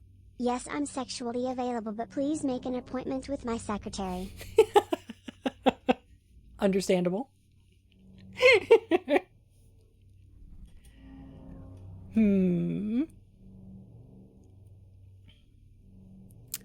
A lot of men will divorce their spouses when they're suffering a fatal illness and shack up with someone else. So maybe it's a form of self-mockery that he sees sex all over. Possibly. I think because of stuff like Pyramid Head, I do think there's an aspect of James where he is brought to this point because of, or partially because of, a feeling of sexual impotence. He's unable to express his sexuality with Mary because of her condition, because, like, she's in the hospital and she's on her deathbed, and there's no way for him to express a version of his sexuality with her, right? And it's one of the reasons when we meet Maria that she is constantly emasculating him. There's a part of her personality is just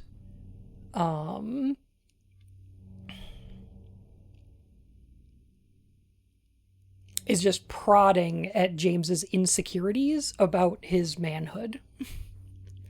And that's an interesting thing to see. I think it's important. I think it's important to point out. Freudian psychology also comes into play a lot in Silent Hill Shatmam, in that the majority of it is just bad psychology. It's really bad.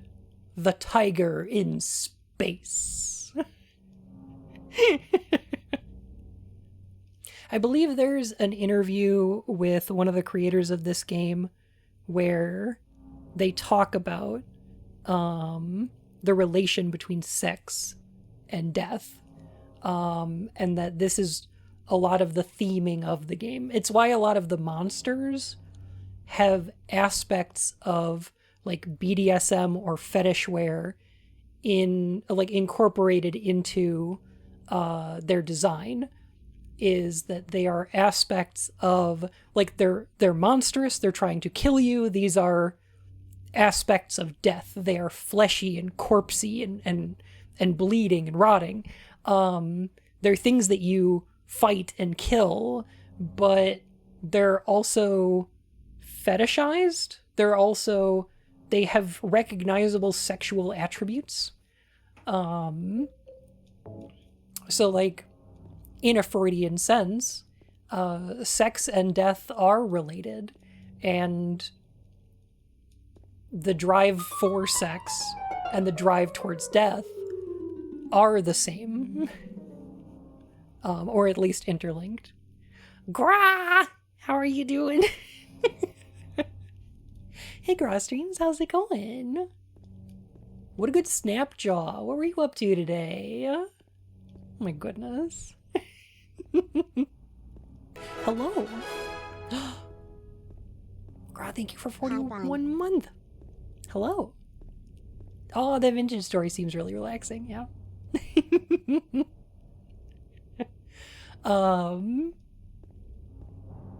Gosh. Gra, thank you so much for the raid. Thank you for the 41 months. Welcome back to the Court of Hearts, Your Majesty. Gosh. Oh. Evolutionary point of view that once you're more aware of death, you'd be pressured more towards proliferation. It's sort of. Freud was not super into evolutionary psychology. He was into developmental psychology. So there are stages of sexual development that start with things that like kids do and then grow into other things. Freud was a weirdo.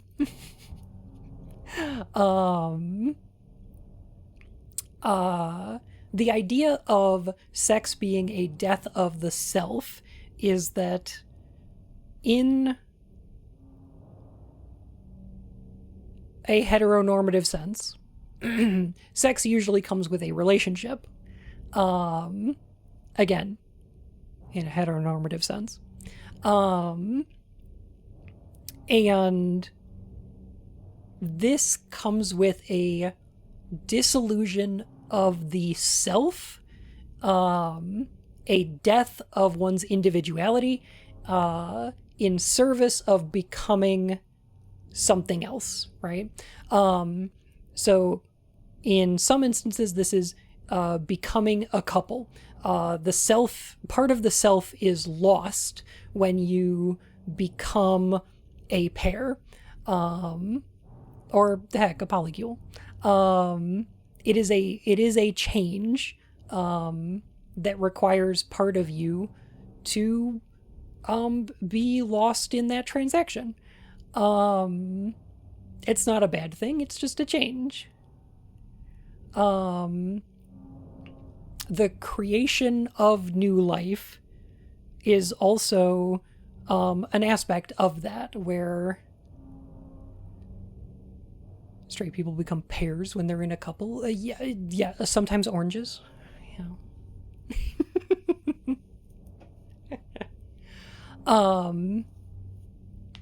To become a parent is to lose some aspect of individuality. It's to lose some aspect of self in service of becoming a parent.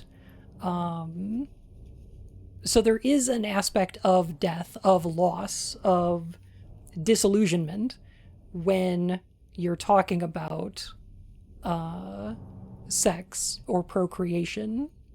So I think it's more related to that when Freud was talking about it, but I also know what you mean. I agree with you. I also think Masahiro Ito just really likes that art style, said for sure. I would be terrible at poetry because I'm dyslexic. Jokes on them. I've made 2 vases in a bowl. I think they turned out lovely. If I remember right, one of the big influences on this title in particular was Dostoevsky, which not many people seem to talk about. It's not an area of expertise of mine, so it's not one that I can talk too much about either.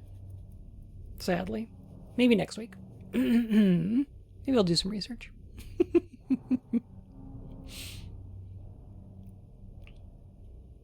The tiger in space.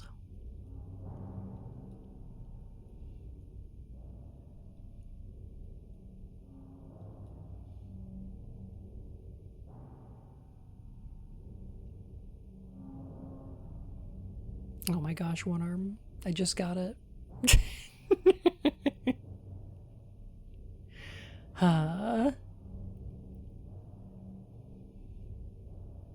I wonder if all the sex in this game could be When related does to a your joke idea become a about dad joke? When it becomes apparent. Lucky bun pun, lucky bun pun, lucky bun pun. I get it.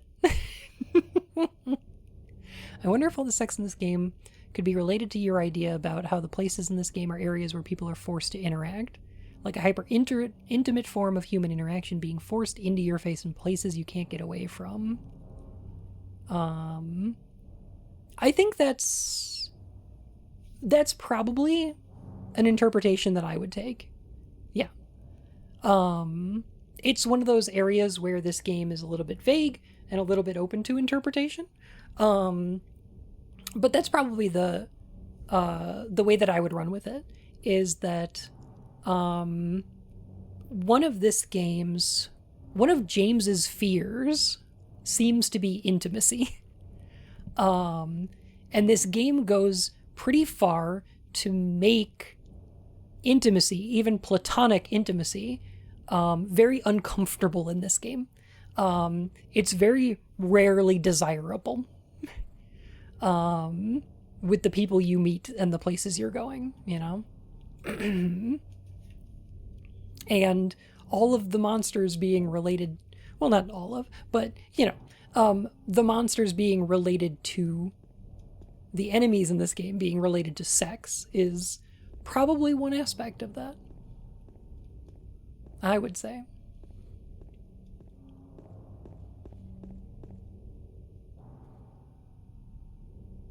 So this is that park. Mary, are you here?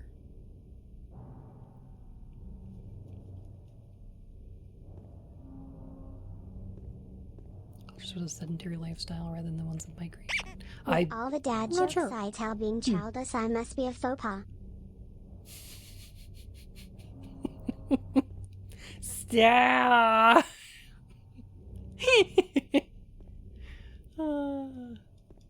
Terrible.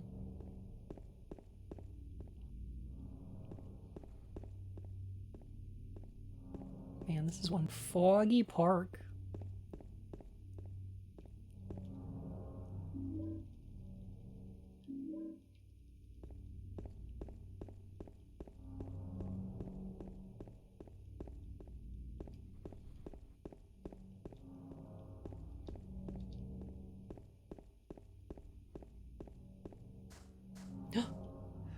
My God, out there in the mist, a gazebo.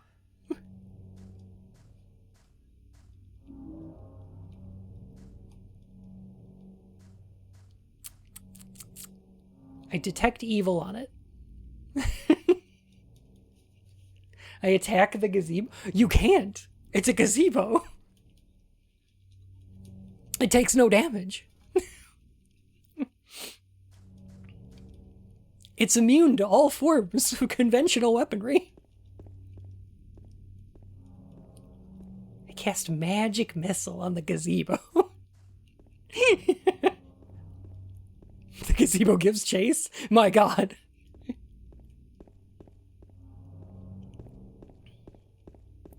Now it's the gazebo with an arrow sticking out of it. Does it look angry? Of course it doesn't. It's a gazebo.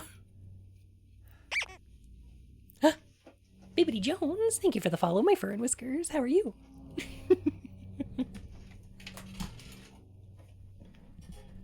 It looks like a gazebo.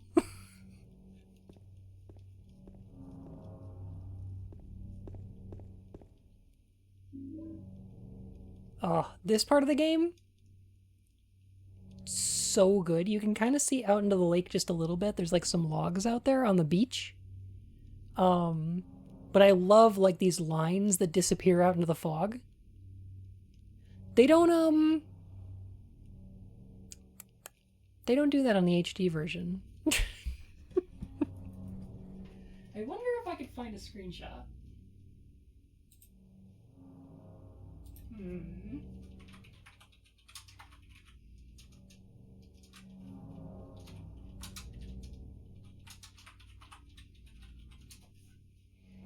I hate to keep talking about the HD collection.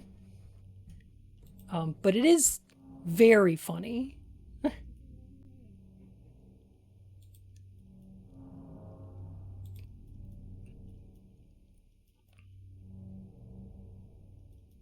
It does entertain me quite a bit.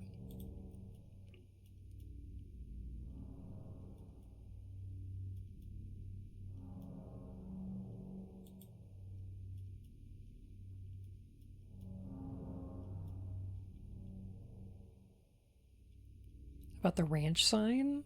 Oh. Oh, we looked at the ranch sign last time.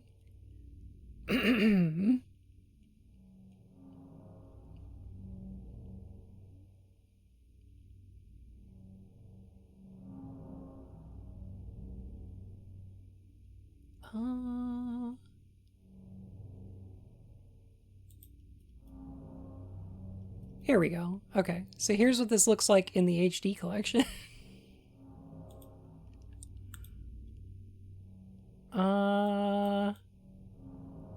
Huh. Yeah. So, okay.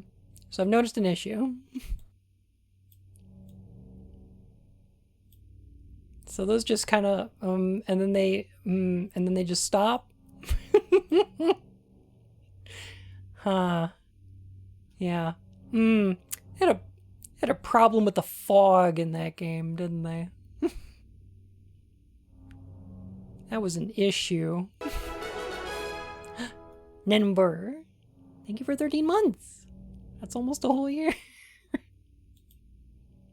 Thank you. Heck. Oh my goodness.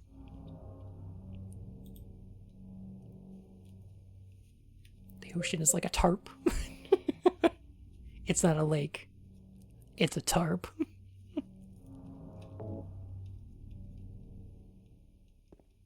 Blim. Oh, it's too bad we can't use the little viewfinders. I'm not sure what we'd see, but...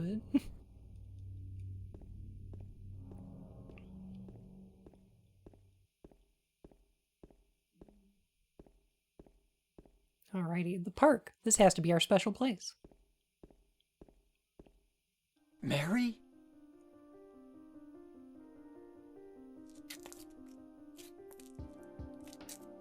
No, you're not.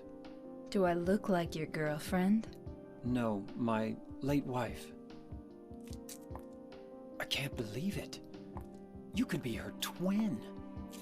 Your face, your voice, just your hair and clothes are different. My name is Maria. I don't look like a lake. ghost, A do deep, I? dark lake. Like a cauldron. A cauldron lake. See? Feel how warm I am? You're really not Mary. I told you. I'm Maria. Sorry. I was confused. Where are you going? I'm looking for Mary.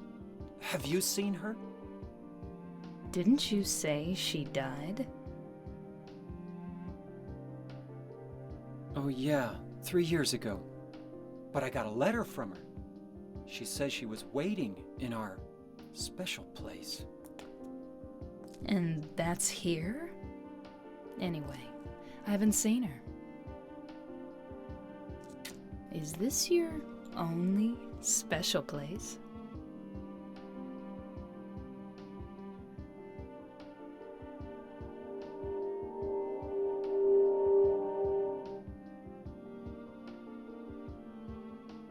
Well, there's the hotel too, I guess. The one on the lake? I wonder if it's still there. The Lakeview Hotel? Yeah, it's still there. So, the hotel was your special place, huh? I'll bet it was. Don't get so mad. I was just joking. Anyway, Spicy. It's not that way. It's this way.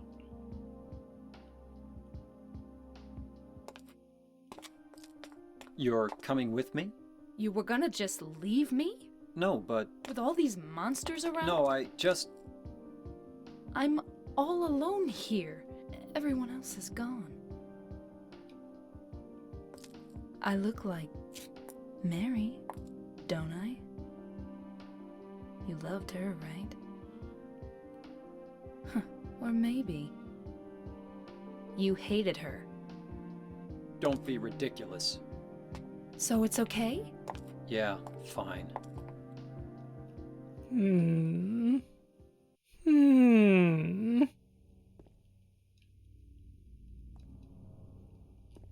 There's a hotel on the lake, some kind of retreat for artists? Not quite.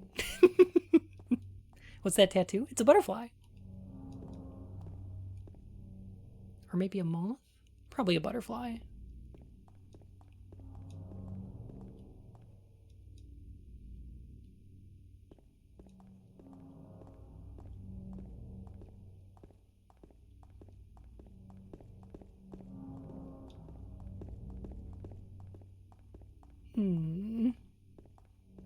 There's not a single conversation in this game that even approaches normal. Yeah, it's one of the reasons that I think you can't remake this game. They're not supposed to be normal.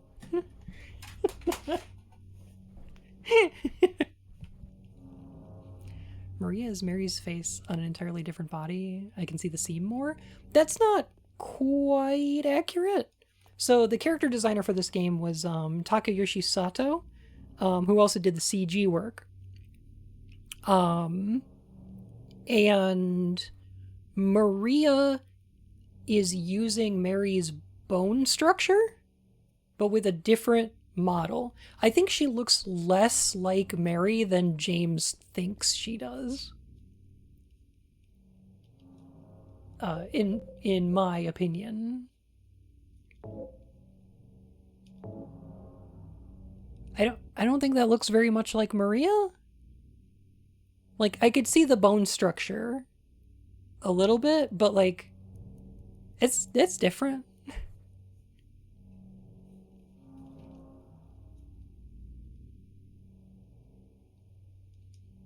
I'm also not good with faces, so who knows?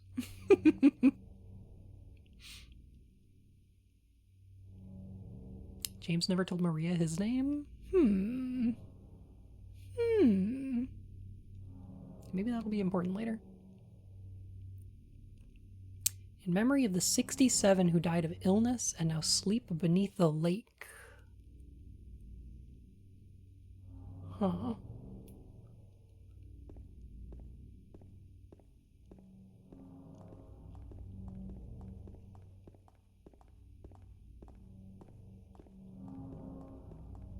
Leopard print skirts change a person. Nobody cared who I was until I put on the leopard print skirt.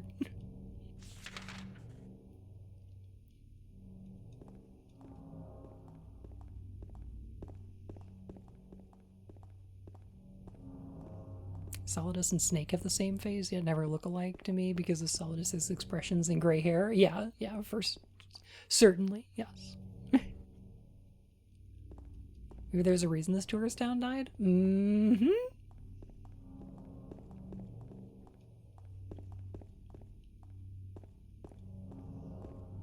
Gosh, I'm ready to talk about that. Oh. Well, this is open now? Okay.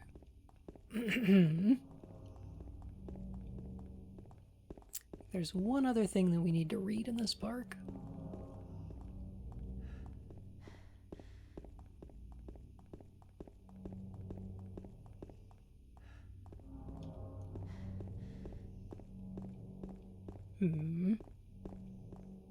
They're really significantly different. That says so much about James. I know, right? A lot of this game is James kind of seeing what he wants to see, though, isn't it? Isn't there an aspect of James is kind of seeing what he wants there to be?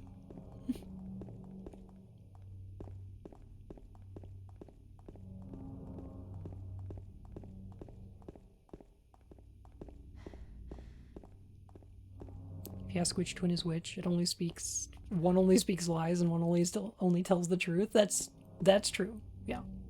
That happens. Where is...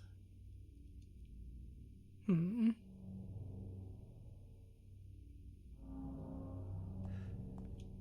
swear there's a monument in this park somewhere.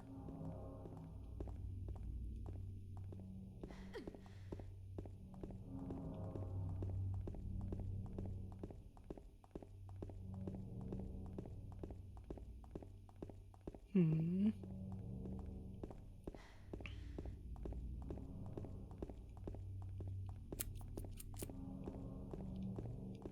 Did we get the gazebo ending?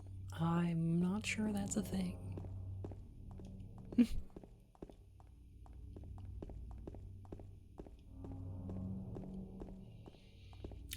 I swear. Ah, here it is.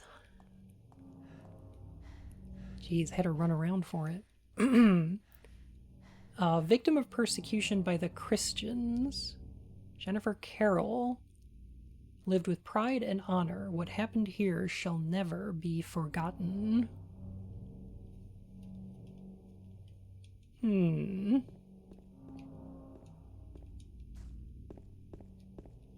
There's a little bit of the cult happening in this game.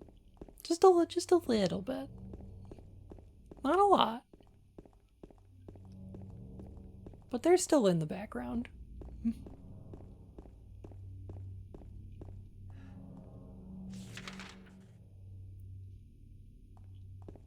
that Jackson over here? Hey, it's Jackson. Oh, that's where they go in Silent Hill 3.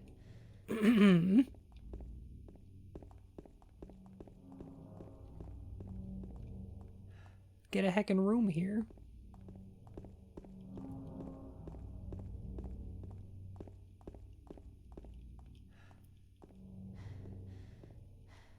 It's a little bit of occultism as a treat.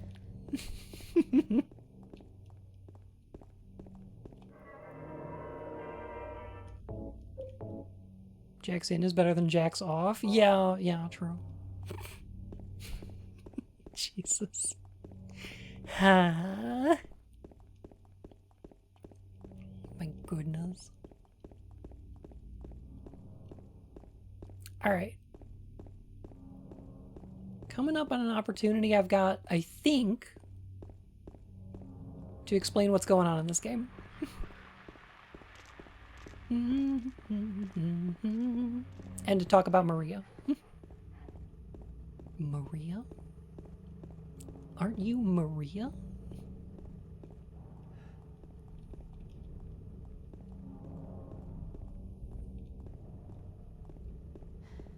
Where is...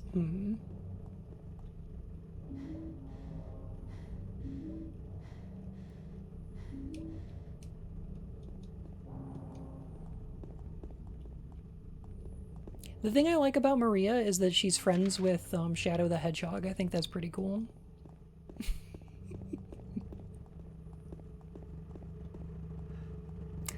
Ah. Well. I think you busted an axle.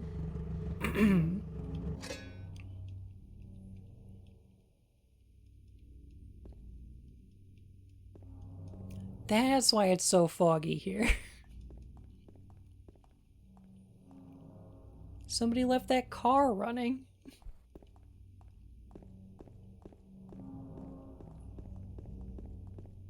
Yeah, that makes sense.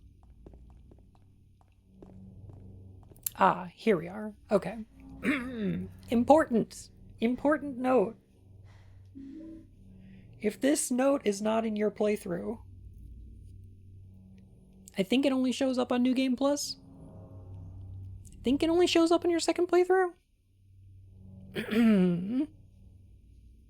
But this one's kind of important. Lost memories. Wow, a book of lost memories. Wow. The name comes from the legend of the people whose land was stolen from them. They called this place the Place of the Silent Spirits.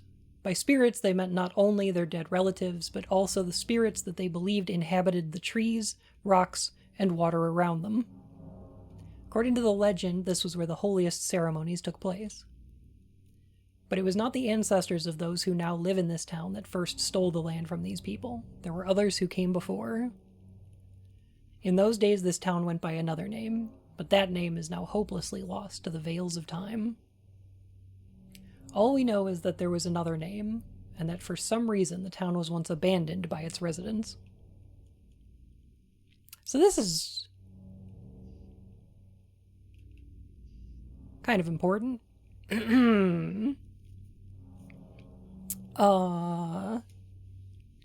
Actually, one's called Noisy Plain.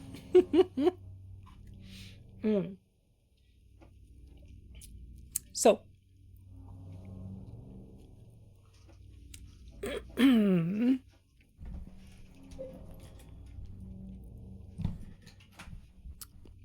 pull up a document real quick so take a look at it. I think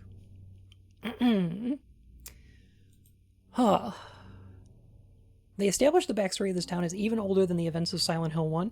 Yes. But do you ever see the Silent Hill? You're looking at it. Yep. All of these games take place in, well, Silent Hill 1 and 2 take place in Silent Hill. Silent Hill 3's second half takes place there. And you don't actually visit there in 4. So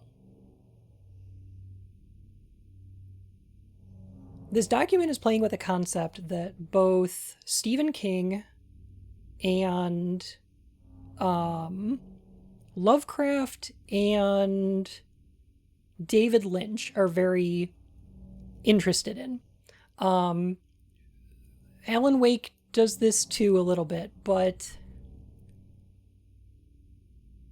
these authors are interested in the idea that there is a implicit horror in the fact that all of us in America are living on stolen land. We are living where we are because of a history of violence and oppression. Heckin' land back. We should give it back. But some authors do this better than others. Yeah, no shit. That's a lot of history. That's a lot of history. But there's an interesting way that horror tries to tackle this issue. We see it a little bit in Twin Peaks because there's a lot of indigenous culture that is happening in the background of that show. But there's also a way that Stephen King handles it, which I'm less of a fan of, which is from stuff like The Shining or Pet Sematary, where they establish that buildings are built on burial grounds and things like that, which is kind of a dumb trope, but one that's exploring a similar topic. Silent Hill's not that way. This wasn't a burial mound. It wasn't a graveyard. It wasn't a place where an atrocity occurred. Silent Hill was a place where the spirits lived.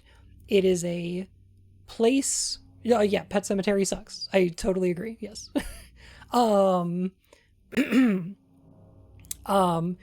Silent Hill was a place with a lot of spiritual significance. And that's important.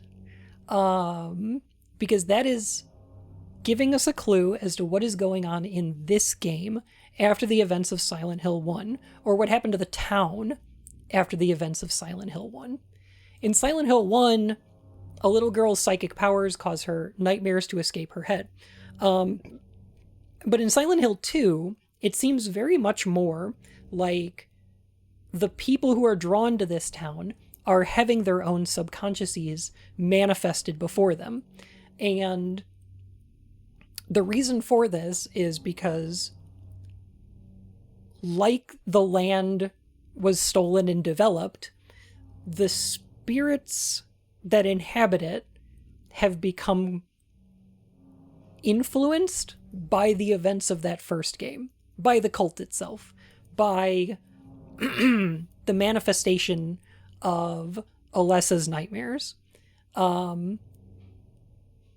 The spiritual power that existed on the land of Silent Hill, that Silent Hill was built on top of, has become for lack of a better word, I'll say infected. It's sick. This game is very concerned with ideas of illness. And the spiritual nature of this town is an aspect of that. It's the reason that the town itself is become attractive to people with darkness in their hearts, and why their subconsciouses are being manifested. It is a nature of the spiritual power of this town that existed long before it was settled.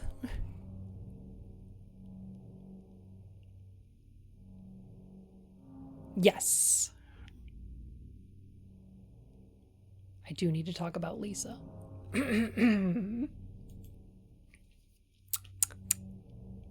Yes. So, in this last cutscene, we meet with a character named Maria. So when do they get snorted? Maria is a really interesting character because she is an aspect of James's subconscious manifested.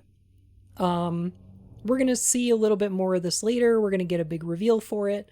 But I feel like I don't mind spoiling that a little bit, is that Maria, similar to the monsters, is something that the town has made out of James's memories, desires, his dreams about Mary.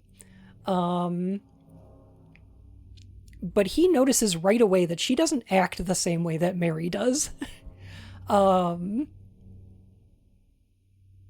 He says, "You're really not Mary." There is something about Mary. But the fact that Mary exists in this game is actually established in Silent Hill 1 with the character of Lisa Garland, who is similar. She's made in the image of Alessa's memories of the real nurse Alessa, or the real nurse Lisa,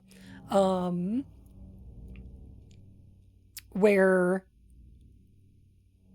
Alessa's memories of Lisa are have become their own person. Similarly, James's memories of Mary have become a different version of her. And that's partially because of the town, but it's mostly because James has a very weird interpretation of who Mary was and is, and what he wants from her. She claims that James loved her, but also that he hated her. And I don't know if either of those are entirely true or false. Are we going to play Born from a Wish? We probably should, because I have some interesting thoughts about it. But yeah. I really like that each of the Silent Hill games is going to take an aspect of Silent Hill 1 and extrapolate on it. Mary is much more fleshed out than Lisa was. She's slightly less sympathetic as a character, but she's explored in much, much greater depth.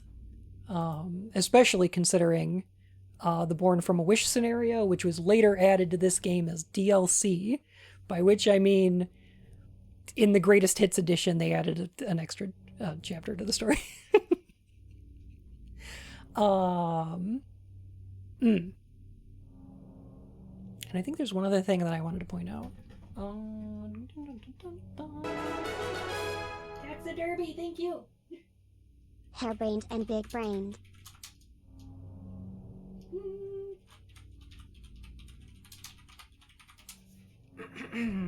Heck.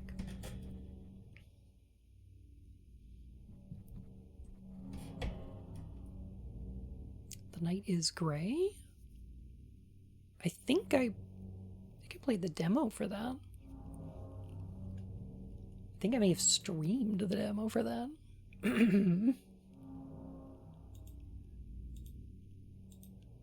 I'll look into it. Da, da, da, da, da, da. So, you know how last time I said that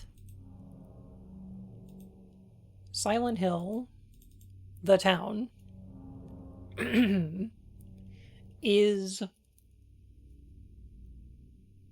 Silent Hill, the town, the real town? You're looking at it. This is what it looks like right now. It's fucking abandoned. The place is a ghost town. And I found a little bit to back up that assertion. To explain what happened to the town of Silent Hill between 1 and 2. Because part of what Silent Hill 2 is about is what the heck happened to the town after Silent Hill 1. That's kind of what the game is about. Oh my god, no. Here we go. Here we go. Okay, so this is the Silent Hill 1 instruction manual. The resort town of Silent Hill slips into quiet desolation now that the peak of development and growth has passed by. The memories of a tragic fire 7 years ago still haunt the townsfolk, and with the tourist season long past, there is hardly a shadow stirring. So Harry in Silent Hill 1 is taking Cheryl on a vacation to Silent Hill, but it is already pretty much like, it's pretty already fucked. Like, because of an economic downturn, the town is, one, a tourist town where most of the young people have moved away, as Lisa tells us in Silent Hill 1. And two, during the off season.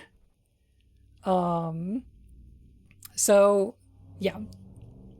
The events of Silent Hill 1 cause a bunch of fucking monsters to attack people. So, yeah, ever since then, it's been fucking abandoned. Yeah, that'll clear out of town.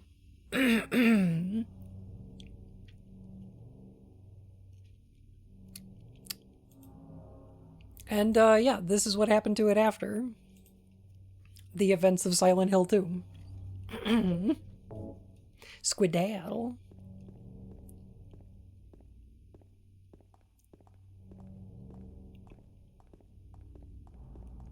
Interesting that there was an off-season tourism. It says in the instruction manual that Harry likes to take late vacations, so I don't know.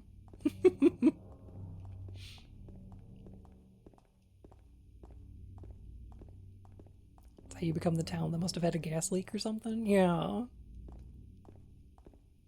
It is my interpretation, like, there's a couple of things that you could say about...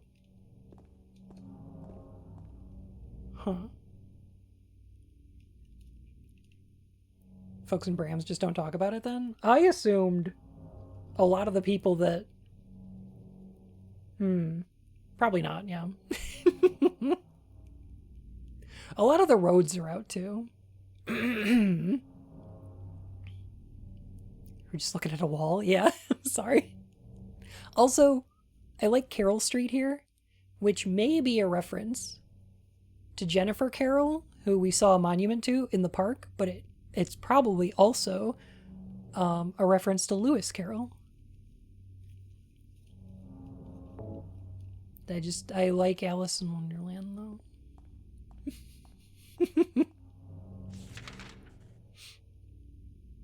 A lot of the street names are named after writers or directors, yeah. Like, for instance, to the south here, Rendell Street. I believe Rendell is the name of a British author. She was like the inventor of the crime thriller Ruth Rendell? Yeah, I think that's right. This is probably Lewis Carroll. Yeah. A lot of the street names are references. In Street or something? Probably. Maybe an old Silent Hill.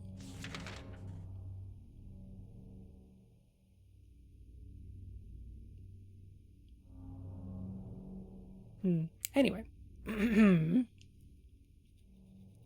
Some people claim Coon Street is just a lower budget ripoff of King Street, but that's just opinionated slander. Totally agree. I think Kuntz was a bigger inspiration to Silent Hill than King. Particularly the novel Phantoms, in which an old god in the form of a monster made of crude oil underneath it was an Alaskan town, devours the townsfolk in order to consume their minds and manifests itself as their greatest fears.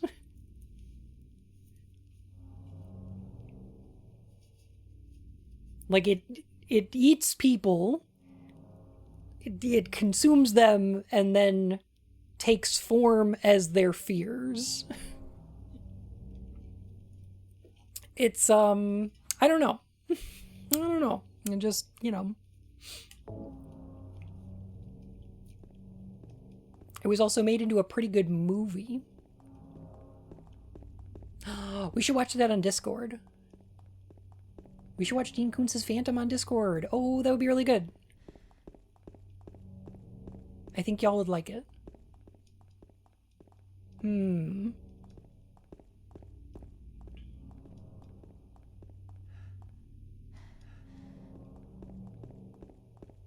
Alright, so I got a question for y'all.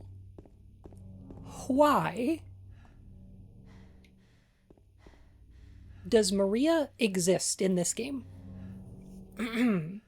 What is she around to do, both narratively and textually, right?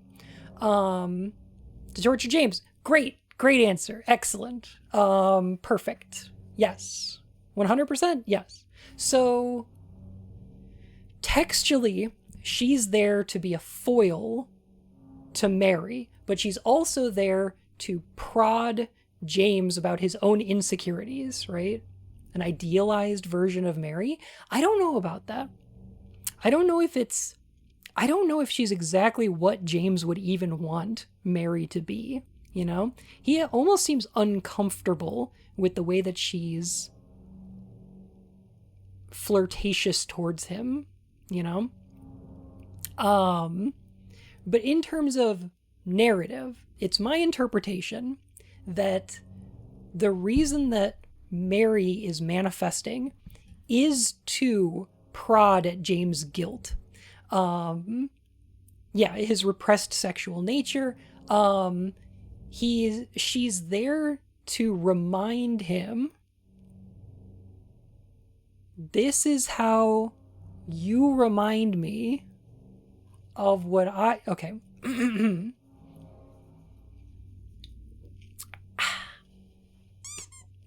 Hey. No! Never made it as a wise man. And Maria comes out of James's ribcage. In a metaphorical way. Yeah. Metaphorically. Me Grimlock, me follow. My fur and whiskers, thank you. Appreciate that.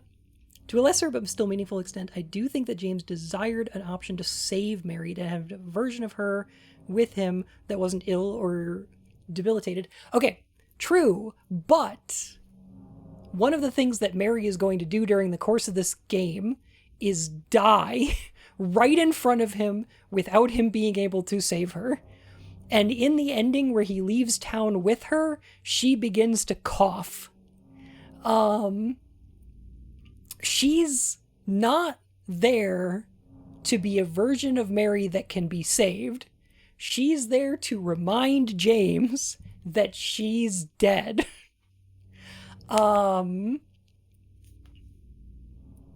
She is there to prod at that darkness in James and make it stronger.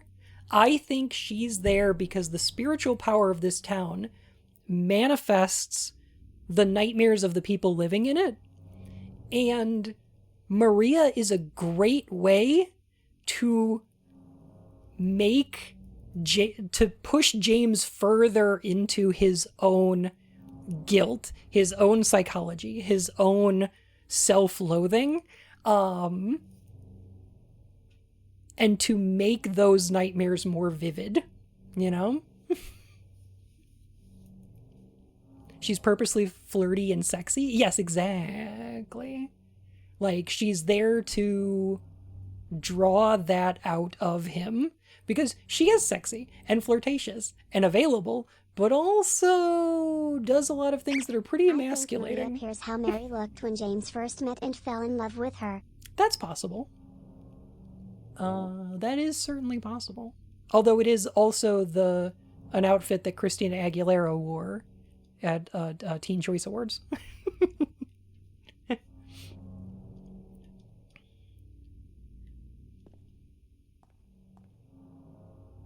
I'll wait here.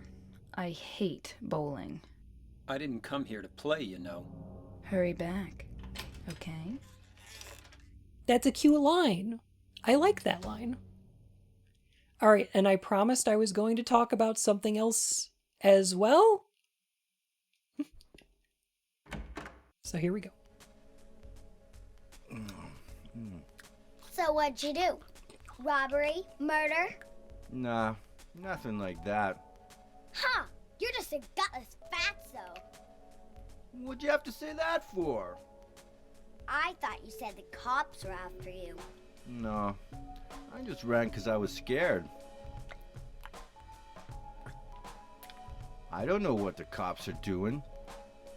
But if you did something bad, why don't you just say you were sorry? Well, I guess I run away a lot too. It's no good. They wouldn't listen. Nobody will ever forgive me. Did you find the lady you're looking for? What's her name? Mary? Is her name this kid? The reason this kid is a little shit? Yes, there is.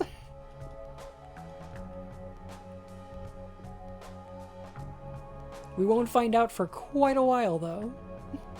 But yes, absolutely.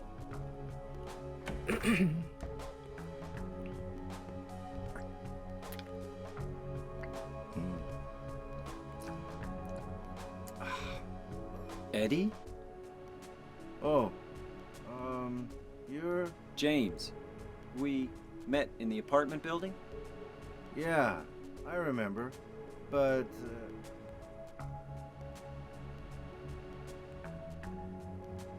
Are you alone here, Eddie? no.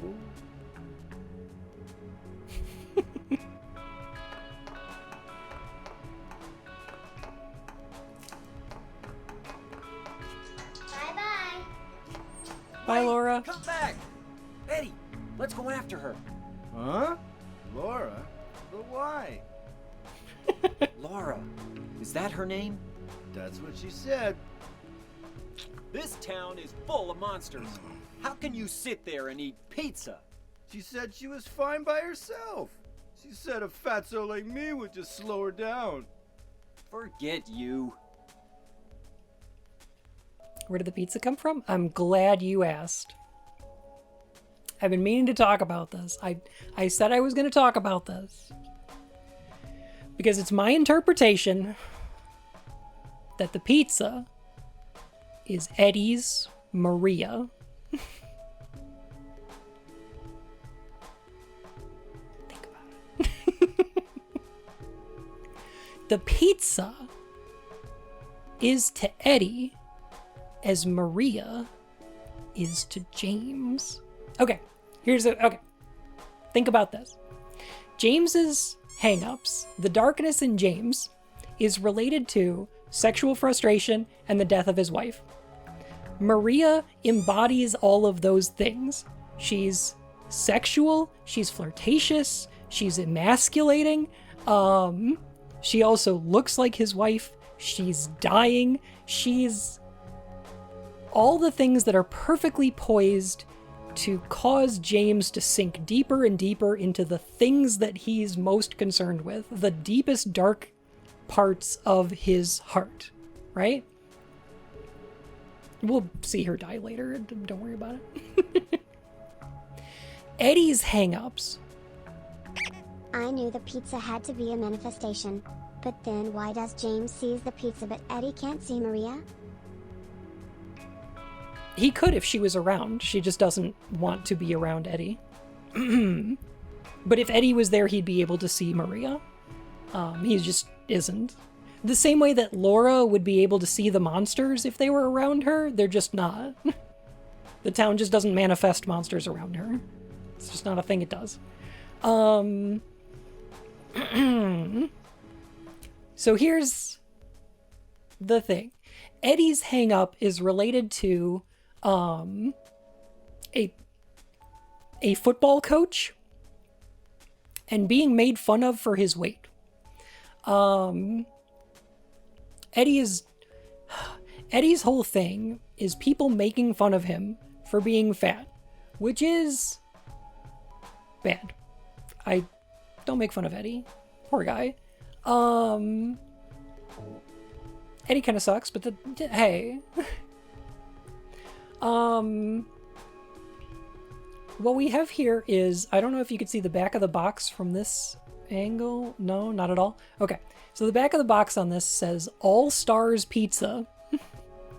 All Star because sports.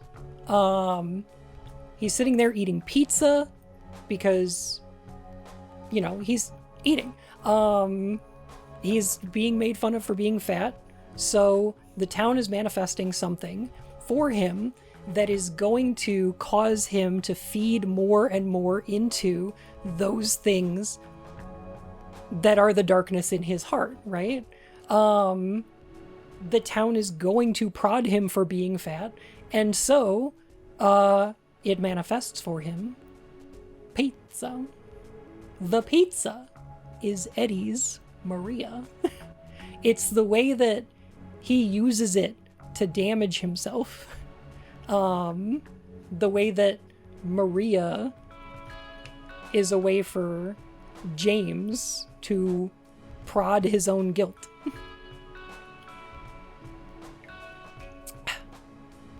Is the guy engorging on his own depression and failure? Yes. Yeah. Eddie, listen, James. All that glitters is gold. Only human scars break the mold. I would live in Silent Hill if it gave me free pizza. The thing is that the There's pizza... a pizza place down the road in the next town over that delivers. Maybe there's one in Brahms, yeah. Eddie's V.A. David Schofel voiced Brian Fury in the Tekken games since Tekken 5. Given how Eddie descends, and knowing what kind of character Brian is, it's pretty fitting. Well, that's interesting. I'm glad he's still doing stuff. That's great. Here's the thing, is that... Occam's razor and all that. The pizza, like Maria, is in a toxic way everything that they want, right? What James wants is his wife back, and also for her to be, like, you know, sexy and sexually available, and like, Maria is kind of a version of an ideal version of Mary for James, the same way that pizza is kind of an ideal food for Eddie, right? But at the same time, it's not healthy in either regard. It's the toxic ideal. It's what they say they want. But I don't know if it's really what they want.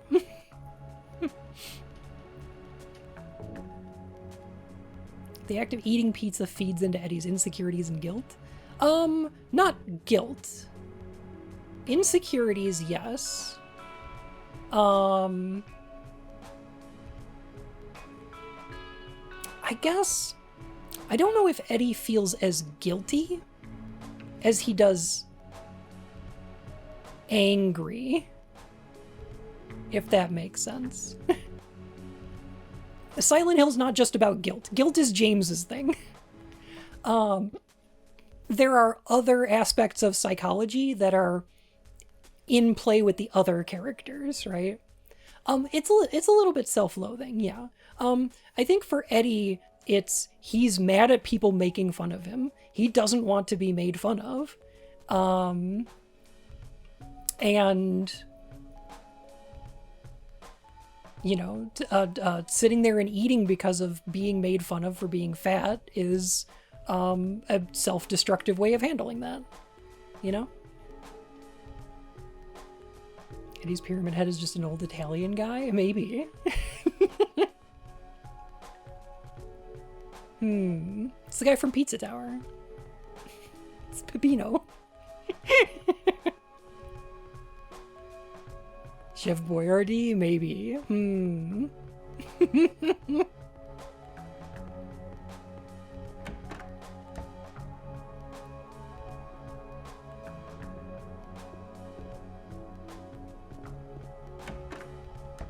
Shooting guys and eating pizza, loving life. See, I do want to be really clear here. Really quick, is that I don't think Eddie's failing is being fat or eating. I really just I have to say that I don't think it's a problem for Eddie to be fat. Like, I think Eddie's thing is that Eddie's concern is being made fun of because he's fat. It's much more about the social ostracization than it is about Eddie's weight. Eddie being skinny wouldn't fix this problem, right? For me, I just want to say, like, I don't think it's a problem being fat. Oh, that's an issue. The thing that the town is pushing him into, though, is much more about him shooting people.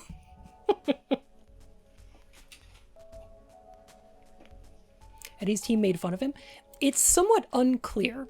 It's either Eddie was part of a football team that made fun of him, or a coach that made fun of him when he failed tryouts, or something like that. It's related to that in some way, but the actual, like, details of it are not super important.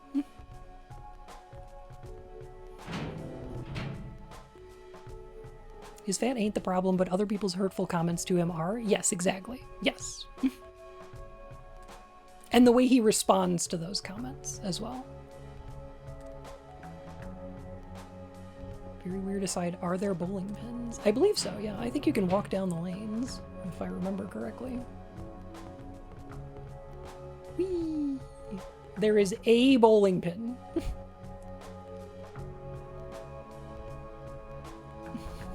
Just one. And also some handgun bullets. Nice. You're ruining the lanes? Yeah, you're really not supposed to walk on those. Especially not without proper shoes. Pizza manifesting for him is the town preying on Eddie's insecurities. Yes, exactly, yes. The same way that Maria is preying on James's.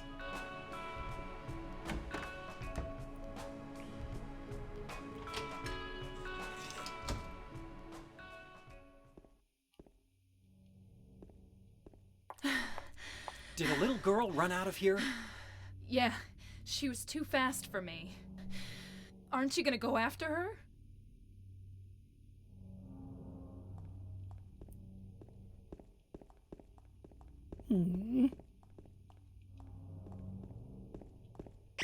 Maybe Where are you Eddie tried going? and failed to play football This for his isn't the school, way that little and years girl of went. being kept out made him jealous of the people who had what he never had, respect. That's certainly a possible interpretation. I think you can run with that if you want. So you're gonna go after her? You're a big man, aren't you? Like a manly man. Like a big tough guy.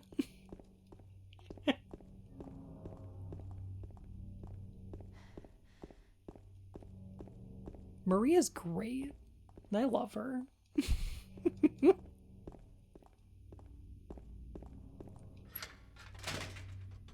My wife. I loved her.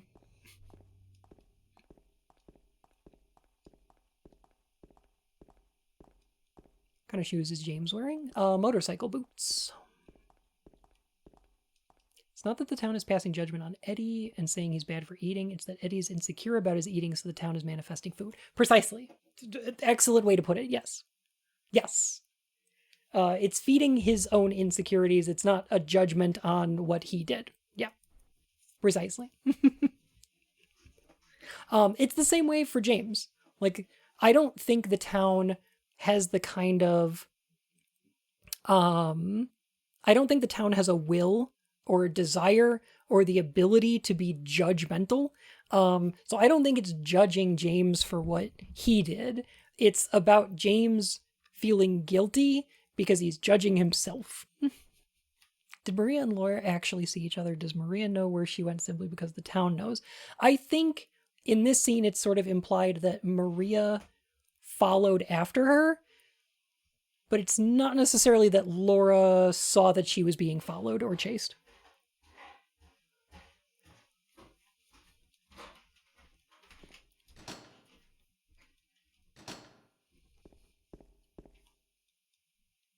She went through there.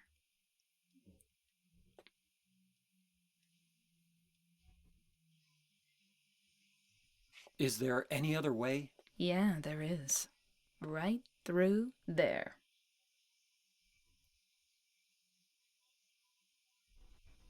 That idea is reflected in the endings as well, how they vary and what James gets out of the experience. For sure, yeah.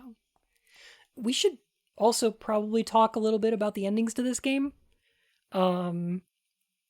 Because this game is sort of, I would say, judging or analyzing you as you play it. The camera angles are very cool. They're similar to the alley in Silent Hill 1. There's sort of an easy, a similar thing going on here. It's easy to personify the town in the game, but it's more that the characters are manifesting these things themselves through the town's power. In this game particularly, yes. That's what I think. So I think it's a weird question when people are like, oh, what would your Silent Hill be like? Like if you went there, and the answer is, I don't know, it depends on which game you go there during.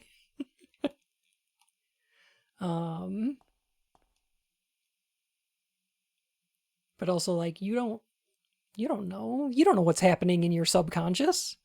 That is not accessible to you except through, I don't know, meditation or dreams may give you glimpses at it. But there is a lot of things going on in your head that you do not have access to, that you just can't know until it makes itself known, right?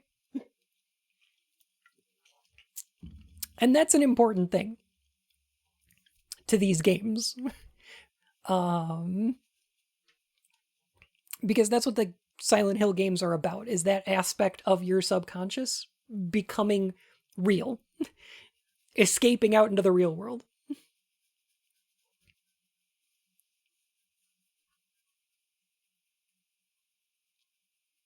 Would be a bunch of abstract bullshit. Gosh.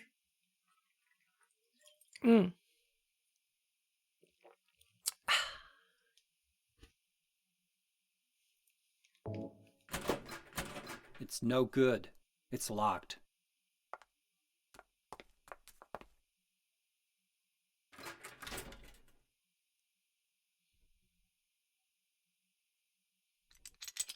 This is cute.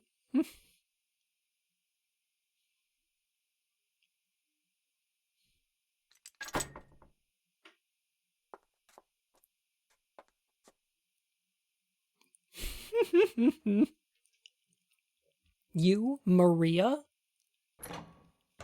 The master of unlocking?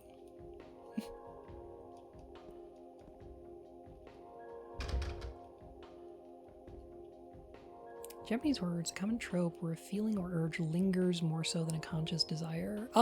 Yes. That the environment itself is influenced by strong emotions. The way that ghosts work in Western concepts are a little closer to like, oh, it's the memories of a person that are lingering on after they're gone, right? It's like their memories and personality, their spirit or sense of self that exists once they're gone. But ghosts, particularly malevolent ones, in a lot of Eastern cultures are usually more strong emotions that linger in a place, right? And you see some of this stuff in like Fatal Frame and things like that. But the ghosts themselves don't seem to have as much of a memory as much as they're feeling the same thing that they felt when they were alive. Very strongly.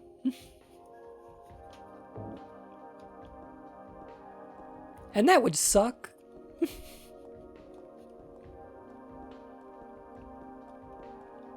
The grudge is specifically a literal grudge. Yes. Yeah.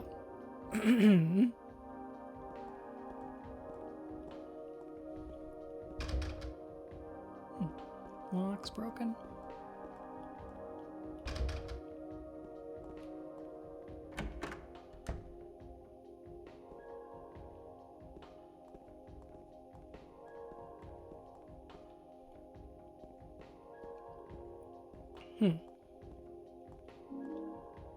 So, this bar might be important. Heaven's Night? It might be. So, there's a poster for this bar that we saw in the bathroom in the beginning of the game that had a picture of Maria on it. It was already setting up for this set piece earlier. I do want to point out the endings of this game really quick. When you play through this game, don't look at the endings, don't try for any of them. Just play it and get what you get. I think that all of the endings to this game are equally valid. I think some of them are good. I think some of them are bad, just in terms of like narrative weight. But I don't think any of them are invalid. Yeah, sure, even the joke ending, why not?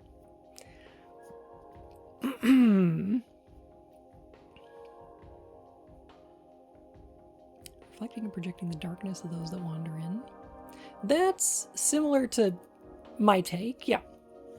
I don't think the other world is a real place. I think the other world is described as the world of someone's nightmarish delusions come to life because it's dreams. It's just where dreams take place. The other world is somebody's dream. I think that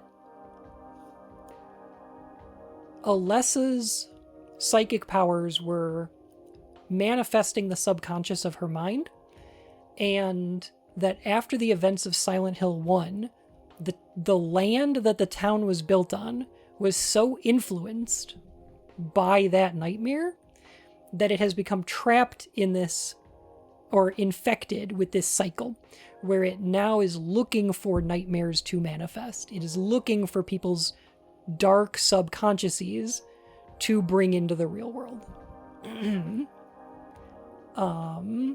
Yeah. That's kind of my interpretation. Thus, pizza.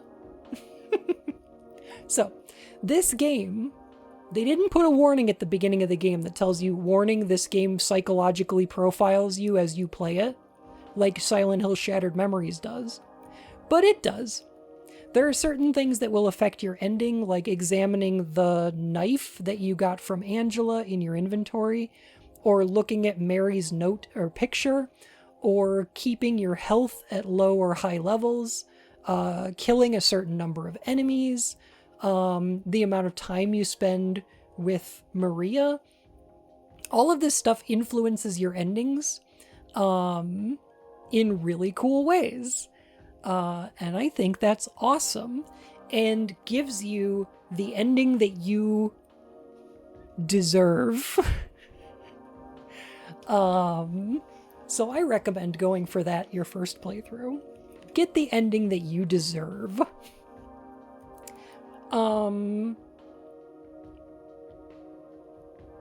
If this game was like Shattered Memories,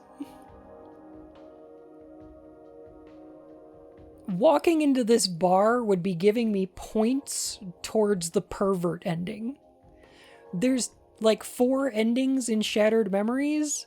It's like Harry was a good guy, Harry was drunk, Harry was a playa, joke ending. And they're all bad, and I hate them all, and they're stupid, and a Silent Hill game should not steer you towards an ending just because you're reading memos. Fucking dumb. Ah.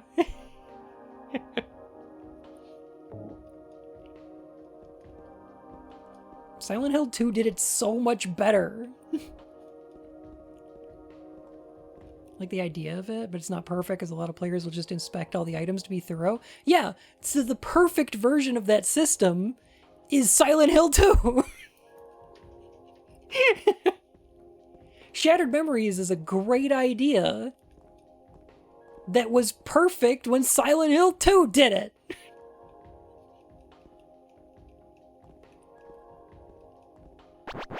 That's why they need to stop making Silent Hill games. They've got to stop making Silent Hill games.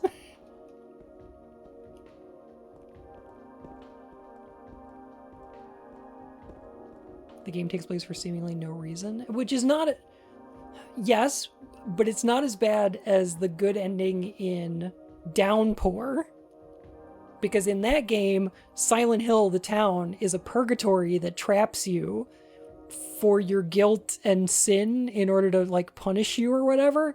And then it turns out at the end of the game, in the good ending, that you didn't do the crime that you're being punished for. You didn't do anything wrong. Stupid. Making a molehill out of a mountain. Yeah.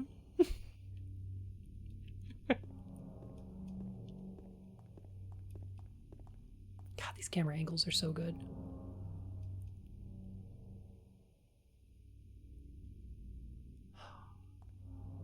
Gosh, there's something else I really want to talk about. But I'll get to it.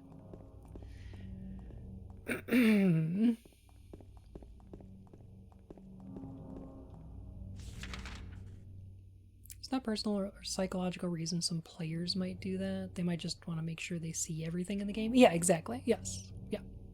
Which is me. That's me. I want to read everything in the game. And Silent Hill 2 does it so much better because in subsequent playthroughs, they add an ending for people that want to read all the things. They add extra memos and items on your second playthrough that are mostly related to the cult. For people that read too much. Over there!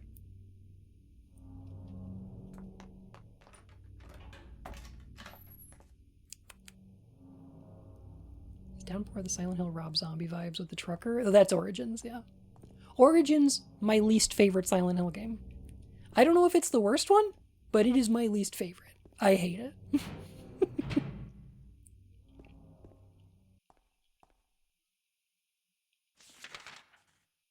It is neat that they do that for a second playthrough, I agree.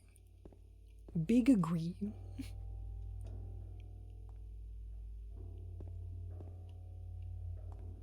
Laura just never noticed? Exactly.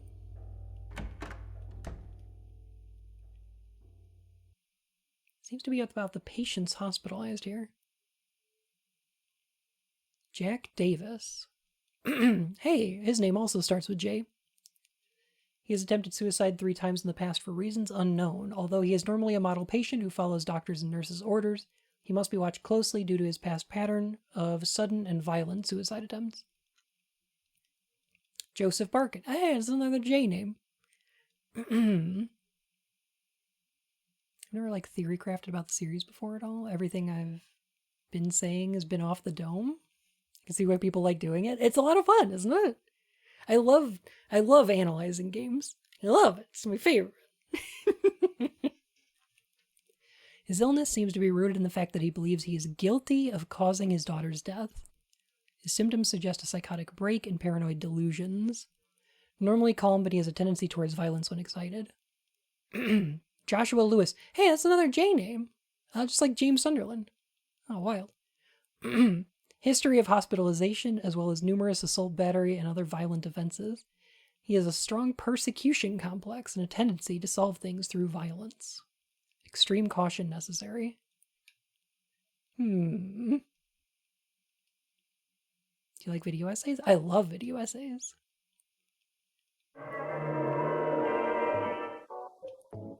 If I could script things, I would write video essays and then record them. But one, I'm really bad at writing scripts. I can't do it. My executive function won't let me. And 2, I prefer Socratic teaching, which is like when you have a conversation.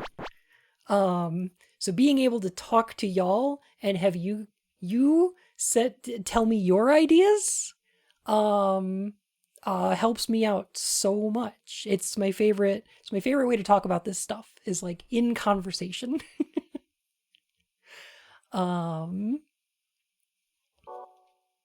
Rather than as a lecture. I never really liked doing that when I was student teaching.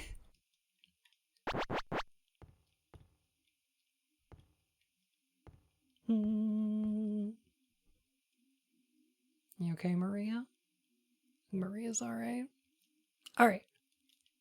There's something else I want to talk about, but it requires switching games. So.